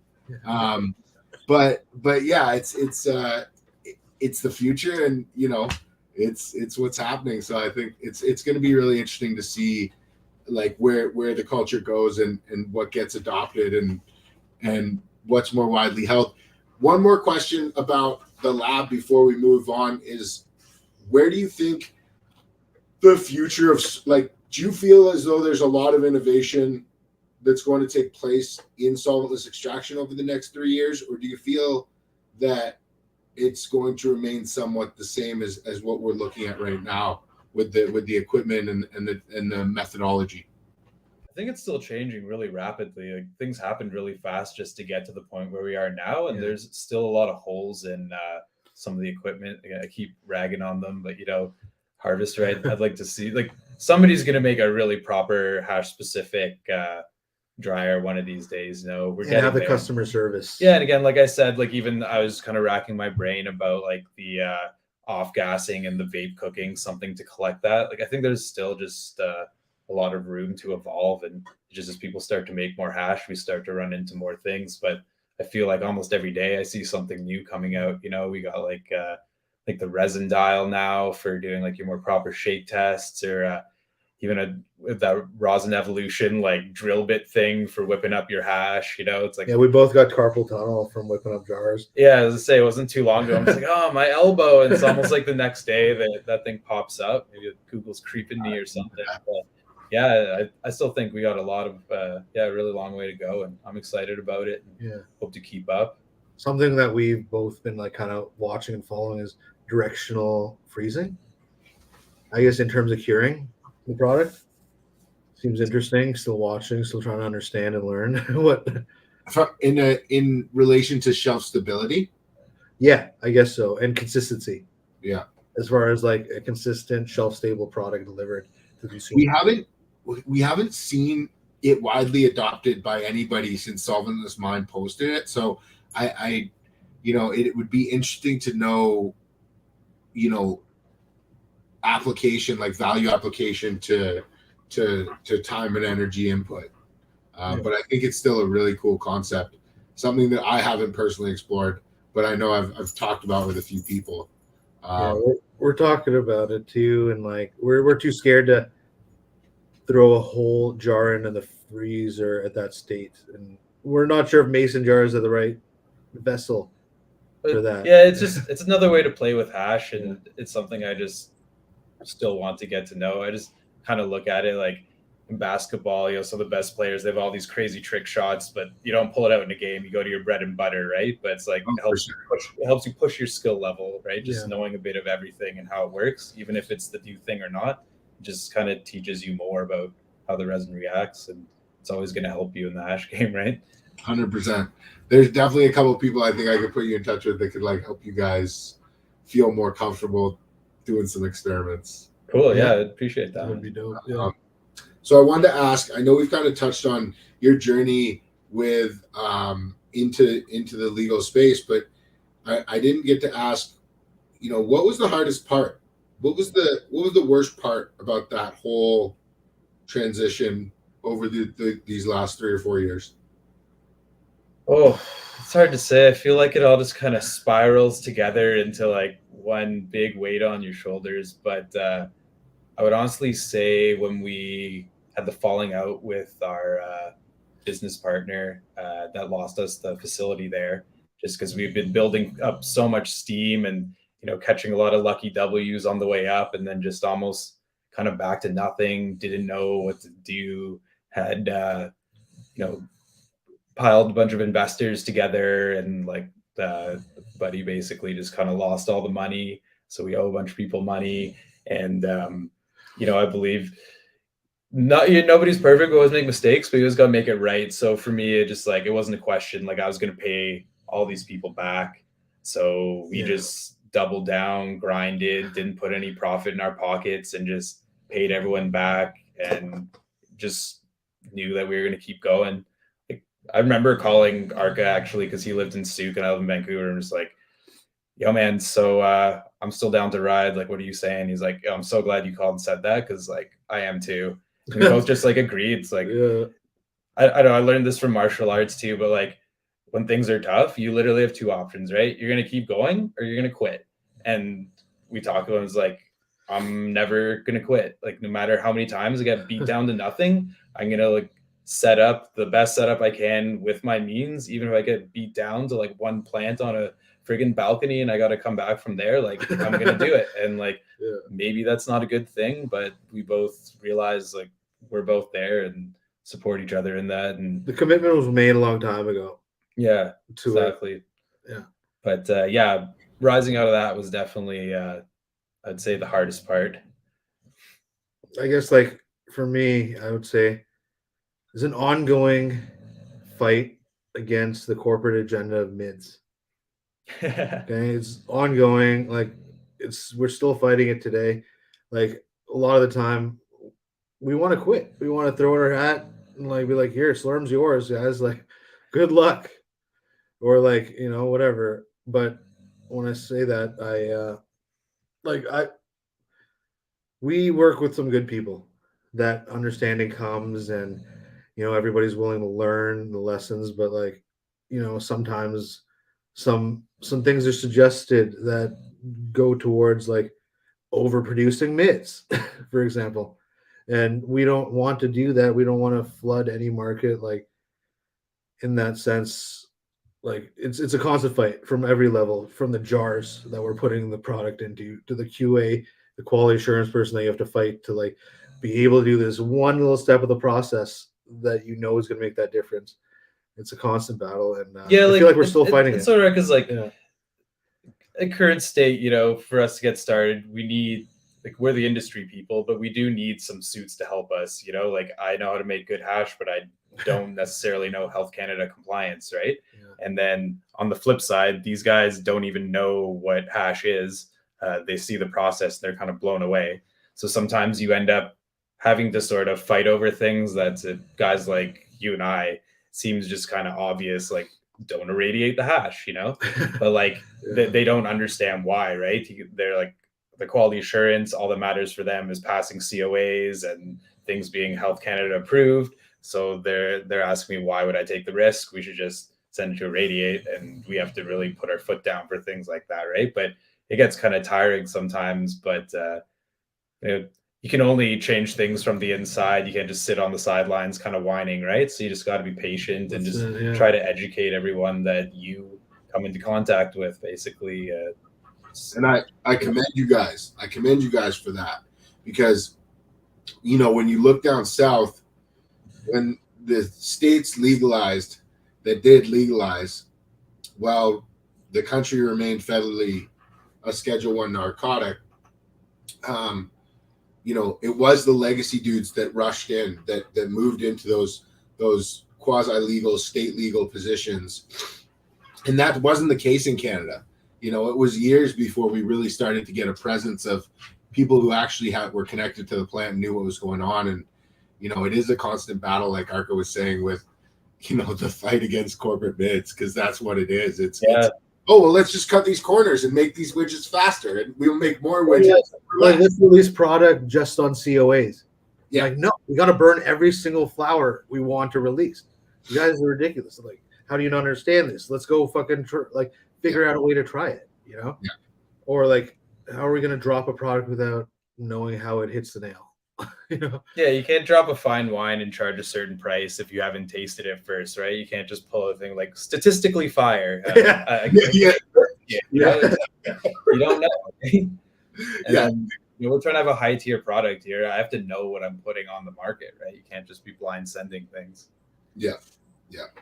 So I mean, taking all this into account, what you've learned, what you guys have been through, both in the traditional space and moving into the legal market, like what advice do you have for your peers who are looking to follow in your footsteps and have and want to bring their traditional market brands into the legal space? Like, what advice do you guys have for those people? I think you just got to be patient, and you just got to be ready to deal with a lot of different people that you didn't think you're going to. So I feel a lot of traditional cannabis industry people aren't really great at talking to people who aren't from the cannabis industry. And unfortunately, a lot of those people are going to have your life in their hands at some point. So you got to, instead of like pushing them away and being like, it's us versus the suits, you kind of just, again, you got to build good relationships with them and you have to educate them, right? Because if you just, again, you complain from the sidelines, you're not changing anything. You have to find solutions. What about you, ARKA? Sorry, I just blanked out there. What was the question? The advice for like the advice. Okay. Transition, like legacy guys are following in your footsteps, going, I want to be just like SLURMMM, and I want to come, follow that path. What advice do you have for them to give them a heads up or make it easier for them than it was for you? I guess keep pushing for what you think is right. I guess keep pushing, keep like owning your craft, and keep pushing. Like if we can do it, like if we can do this, like you can work, you can get there. Like just keep on working at it, and manifest that shit, build it every day, think about it, eat it, live it, sleep it, whatever. That's it. Man, that's good. Right. Well, it's funny because you asked like what was the toughest parts. And I was like, oh, it was getting out that hole. And then ARKA's like, oh, the toughest part was right after the hole. So like you can see the whole thing. Exactly. It doesn't get easy at any point, but like we were saying, if you have the passion for it, like we're gonna keep going no matter what. So yeah, let's make things happen, right? So before I kind of start wrapping it up with the questions, I want to learn a little bit more about what you guys have planned coming to the market. Like, can you talk to me a little bit about what you're currently running and what's on deck to come into the market in what provinces?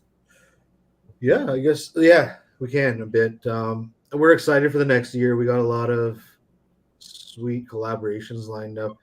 It's taken a while to meet the growers that we've met to be able to run consistent program with the proper genetics and the understanding of it to like implement a fresh freezing program in their facility, for example, and like it took a year, but like we have a handful of growers, real OGs in the game that like we are looking forward to showcasing their flower. Yeah, so that being said, I think first up we're doing a fresh cannabis collab. They're up in Saanich, grow really proper. Shout out Travis. Yeah, shout out Travis. They're doing some really top flower. We just got them to switch over to solventless program a little bit with us. So we have Gas Face and Georgia Punch by those guys. Dropping next week. Yep, dropping next week. We just packed it all up. I know for sure going to be available at THC and Sunrise. We have same guys. Yeah. Not to cut you off, same guys have some. Fresh has some genetics coming down that we're testing. Donut Crasher, which is a cross he did himself, and then Divorce Cakes cross Skittles, I think, in the new year. Just a lot of different terps, and we have some friends in the Okanagan that are coming online with some living soil fire. Also, OGs have a great genetic library. Do good work with them. Hopefully fingers crossed, some of our legacy market growers, they've been working really hard to get a spot going and dealing with all the same legal BS that we have. They're supposed to be launched maybe like a year or so ago, but hoping to bring them online with some of our flagship strains as well. Hopefully just bring some of the exact same legacy market fires straight to the legal market. Yeah, exactly. Same growers that we were working with on the legacy side. That's awesome. Transitioning with our genetics, so we're excited for that. We have we have a small drop of peanut butter souffle pending name issues, but that's a collaboration with Coast Mountain Cannabis, and we're excited because they're great people. They grow living soil. They organic certified, and we're hoping to get the first organic certified hash on the market, rosin on the market. That'll be exciting, but just more terps, man, more terps, and trying to spread the gospel of the good quality rosins. Sorry, go ahead, Connor. I'll just say high grade and torches, man. Keep it alive. Let's go. High grade and torches. I love that. Let's get that on a t-shirt. So let's, you know, you're getting ready, you're getting things going, and what is your path to market? Because the biggest issue with putting on all these small growers is that you've got to change your SKUs. And Yeah. how do you navigate around that so that you're able to continually change it up and get it out to the consuming rec market? Yeah, so I think the big thing we just try to do what we did in the legacy market. That's, you know, make a lot of connections with a lot of growers and do a lot of craft small drops, and then just have a couple of flagship strains that you can lean on as well. But yeah, I agree. Trying not to overproduce. Yeah, you got to be careful because you know, the facility has quite a bit of potential, and we all know the Davin market is not that big, and or in terms of a chunk as the full cannabis consumption market, and then live rosin smokers even a smaller chunk of that. So you kind of have to be realistic about what your audience is. So yeah, I think the play is to just really diversify flavors so you can keep hitting those same guys, you know. And diversify flavors, try to create exciting things that, like, I want to be able to make a product that I want to go to the store for, you know. Like, I want to try to bring over the guys that aren't even buying from dispensaries yet, you know, like myself, or other connoisseur, like rosin connoisseur guys that, like, you know, like SLURMMM's only going to drop in the legal stores now, so we got to go there. And I'm hoping to start like building a scene there where you go into the dispensary and you have like the options that you would in Cali. You know, that's a long way away. No, I love it, man. I love that concept. And the thing is that the market is there. You know it's there. I know it's there.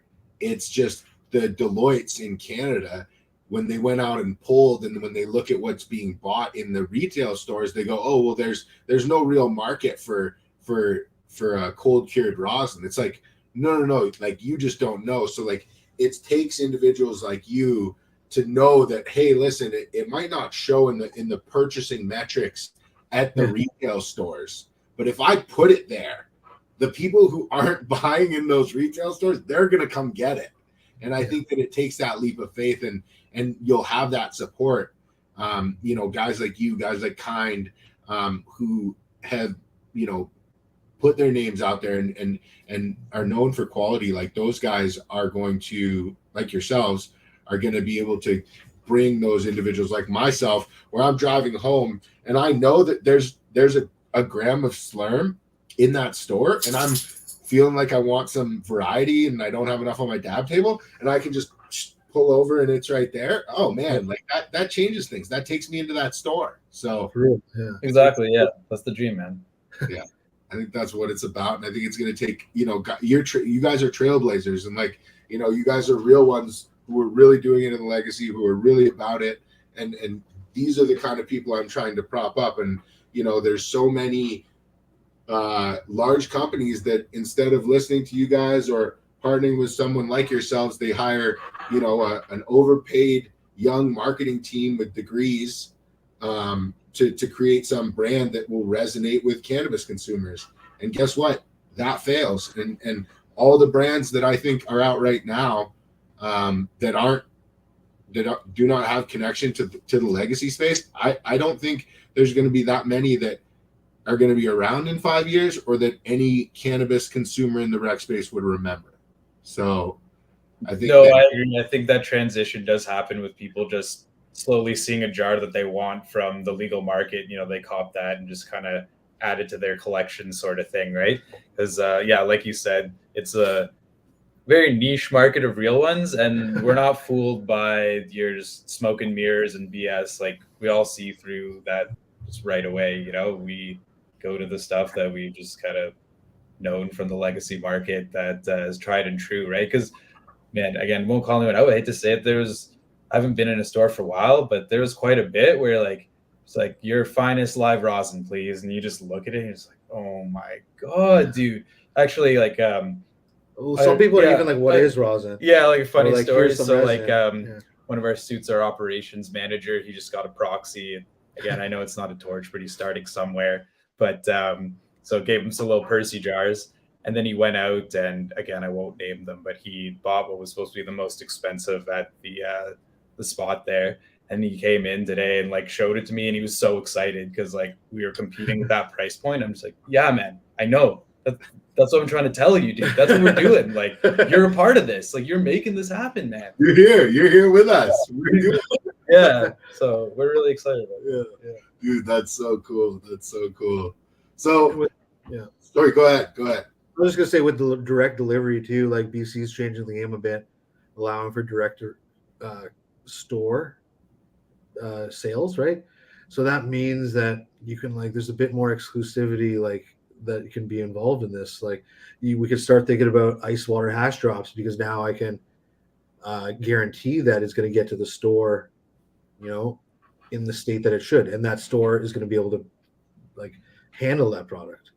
So yeah, we can educate store owners too. Like, I don't know if everybody knows, but up until pretty recently, in order to get to market, you would basically have to sell to the province, the BCLDB, and you know they don't know anything about live rosin or connoisseur products. So they basically just take a random guess order. They're like, sure, we'll try this many, and then they put it live, and then the stores are able to buy it, and we wouldn't even know what stores ended up with the product.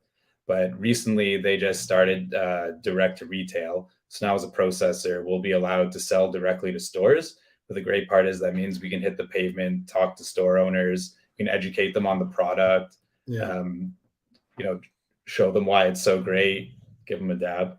And, you know, we can make sure, like ARKA said, that the supply chain is proper, right? We get things coming in a timely fashion because we skip that BCLDB distribution hub, right? Doesn't have to sit everything. I didn't realize that it was to that point where you could, you know, take the melt to Sunrise and have a melt drop at Sunrise. Like that. Yeah, exactly, man. That's it. Yeah. So pretty excited about that. That's a huge step. People don't realize that. It is a really big step. So like things are happening fast. It's not perfect. That's gonna help us build culture more than anything.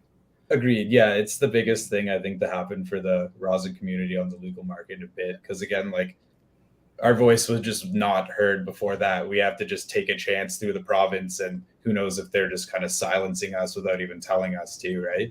Well, also, I mean, in Alberta, the way that it would work would be if everybody wanted it and there was only so much of it, everybody would get 1 gram, and that's not how you want to do that. You'd want to have, you know, all in one central location and be like, you know, let's capitalize. This is something special. Come here and get it. That's how it's done all over North America or all over the U.S. So I think that's really cool. I'm really excited to see how that works for you guys. Yeah, and we can also support our friends who've been store owners since forever. You know, instead of giving some of that profit to the liquor board. You know, and fuck the BCLDB. Straight up. All the distribution. Like, I mean, when I explain how distribution works to my friends in the US, they can't believe it. They do not believe you know, that we basically have the DMV as our distro for our store. like that's how I explain it. Like when it's really quick, they're like, quickly tell me how Canada works. I'm like, okay, there's one distro and it's the DMV. Take your ticket away to line, man. I'll have to call the DMV and buy the weed from the DMV, but nobody who uses weed is allowed to work at that DMV. Yeah, it's crazy, man. Yeah. So, I think they thought they were going to ice us all out, you know, when they launched. They're just like, corporate, we're taking over. And then real quick, they just ran themselves in a hole and they're like, all right, select industry guys come. And then they're realizing, you know, you need a lot of us for this to work, man. Not to mention, like, the BC cannabis stores straight up, like, sewering and undercutting, like, the mom and pop shops. And, like, you know, opening up across the street and, like, taking literally, like, 60-70% of the revenue. Because they're just undercutting across the street because they can't. And like, you know, there's all these limitations for small store owners and a lot of them are struggling. And, you know, I feel like this type of thing. For the first 3 years, the only way that you could, as a rec consumer, get direct to your door retail was to buy from the wholesaler that sold to the retailers. Yeah. The province could deliver to your door. Yeah. through an online sales portal, but no retail store was allowed. They're just trying to ice us all out, man. You can't make this shit up. It's literally like, oh, that's not fair. It's not even kind of not fair. Yeah, it's just blatantly not fair. Yeah, just robbery. All this ties into the corporate agenda of mids I'm talking about, Yeah. The whole thing. 100%. I mean, I think that it's unfortunate, but there's an evolutionary period that has to take place over a number of years before we get to that fruity beer era of legal cannabis, because we're not there yet.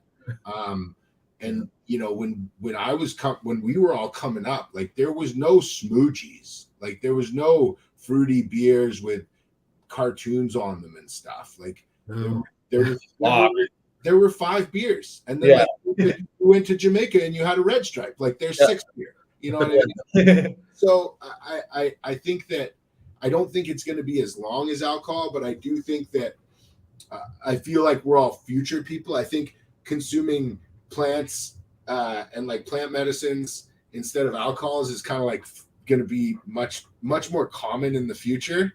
But like I think it's going to take that time to develop that connoisseurship. But I think that having guys like yourselves who are bringing premium brands into the markets and staying with that brand so that it remains premium, and that's what's important. Like what's sad is when these premium brands that have been worked get lost, and then that brand value that was once sort of put onto that brand and probably paid out for that brand is just goes up in smoke because of a couple bad showings. So I commend you guys for doing what you're doing, and I think that it needs to be done. So I wanted to ask you each, as you kind of wrapped up here, one thing I always like to ask everybody is, what's one you wish you learned earlier in your career? Like if there was one thing that jumps out, either in business or if you can't think of business, in hash making, that you could pass down to a young guy, coming up.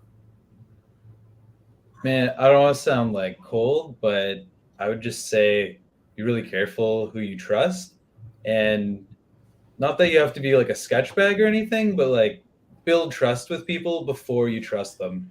Because you meet a lot of just like really nice guys, and you just kind of get into something real quick, and then all of a sudden you're just like, do I even know this guy at all? Like, or how stable is this dude? Could he maybe like have a bad day and just take me for a ride here? Like, so yeah, don't necessarily be not trusting, but like spend time getting to really know people before you give them your trust. Like I even tell people that sometimes, like I guess I've got like a sketch bag. I guess I say I'm not, but like, I don't like to have people over to my house, and that just comes like from the legacy days, like, but for me, like if I let you come over to my house, that's like a really big step, like that's showing that I truly trust you. And I'll like tell people like there'll be some kind of scenario where people are coming over to my house, or like it would make sense if they came over to like grab the dog or something, and I'll just be like, honestly, like, love you, man, but like I don't know you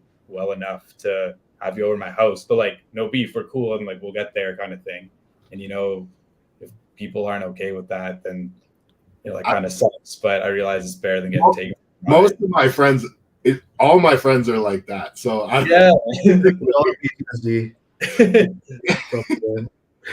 you got to get to the house level. Once you're in the house level, you're like blood brothers. That's what I mean. Yeah. And then on that note too, like, good. Yeah, when you do build that trust too, like recognize that and like take care of those people, right? Because it gets harder and harder to build as you get older. Yeah. ARKA, anything jump out for you? Sorry, I was lost in what Connor. The lesson, the one thing you wish you learned early in your career, hash making or business? Oh, just to keep flowing.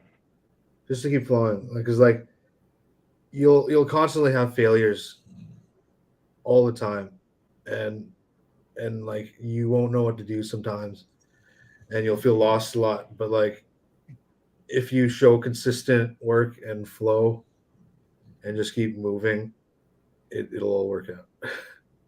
No, I guess, like, because I spent a lot of time wasted and wasting time, like wasting time wasted, but also just wasting time in general, and like getting too down and like being dwelling in that stuck place, I guess. But I'm just saying, like, keep it moving. Like, Yeah, you're gonna get to that same point anyway. Maybe it takes you 2 weeks and you get up, or you could just be hurt and just take the first step and get there faster, right? It's gonna have a lot of setbacks in this game, especially. So don't fool yourself and plan on it and just keep moving. And if you don't love this shit, get the fuck out. That's what's up. That's what I'm gonna die for this shit. This game, I love seeing. I love going on LinkedIn on a Monday morning and seeing so and so got a job back in financial services or in Bitcoin mining or in you know, whatever the fuck they're doing now. Mushrooms is a big one. And 2 years ago, I was at a conference and they're like speaking on stage and they're like, I bleed cannabis. I'll be here forever, and you'll never take me away from this plant. I'm connected to it. And you know, and they don't use it, and they never did, and so it warms the cockles of my heart to see new industries become more popular and shiny. So that's awesome, man. Do you guys anybody that you haven't touched on that, you know, helped you guys on your journey, or you want to give a shout out to as we kind of wrap up here? I feel like I did pretty good to my cannabis industry boys. Man, honestly, for me, shout out my jiu-jitsu coach, Coach Adam. He's just great dude. Always has my back. Always asks me how I'm doing in life, and helps me keep my mind right so I can keep grinding. You know, it's good to have some people who have your back, who aren't in the industry too, to help you stay grounded individual as well. You know, and it's easy to fall down the rabbit hole here. So yeah, shout out Coach Adam. 100%, bro. ARKA? I just shout out my moms. Thanks for giving birth to me. Shout out. Yo, I'm going to shout out ARKA's mom. Thank you for that. I got Mrs. Lewin. She's a gem. Appreciate you. Where is... sorry if I missed you, by the way. Sorry if I missed, like, shouting you out instead of my mom. Let's put that. That's perfect. You just covered everybody. You just took opportunity. Oh man, it was so great to have you guys on. I really enjoyed it. Where's the best place for people to get in touch with you? Hit us in the DMs at SLURMMM SLURMMM.melts on Instagram. M. You heard it here. ARKA, Connor, I appreciate you guys taking the time, man. I appreciate you coming on. Yeah, man. Thanks for having us. It was fun. Appreciate it. Absolutely. Thank you, everybody, for watching. Don't forget to like and subscribe. Cheers, everybody. I hope you have a great day.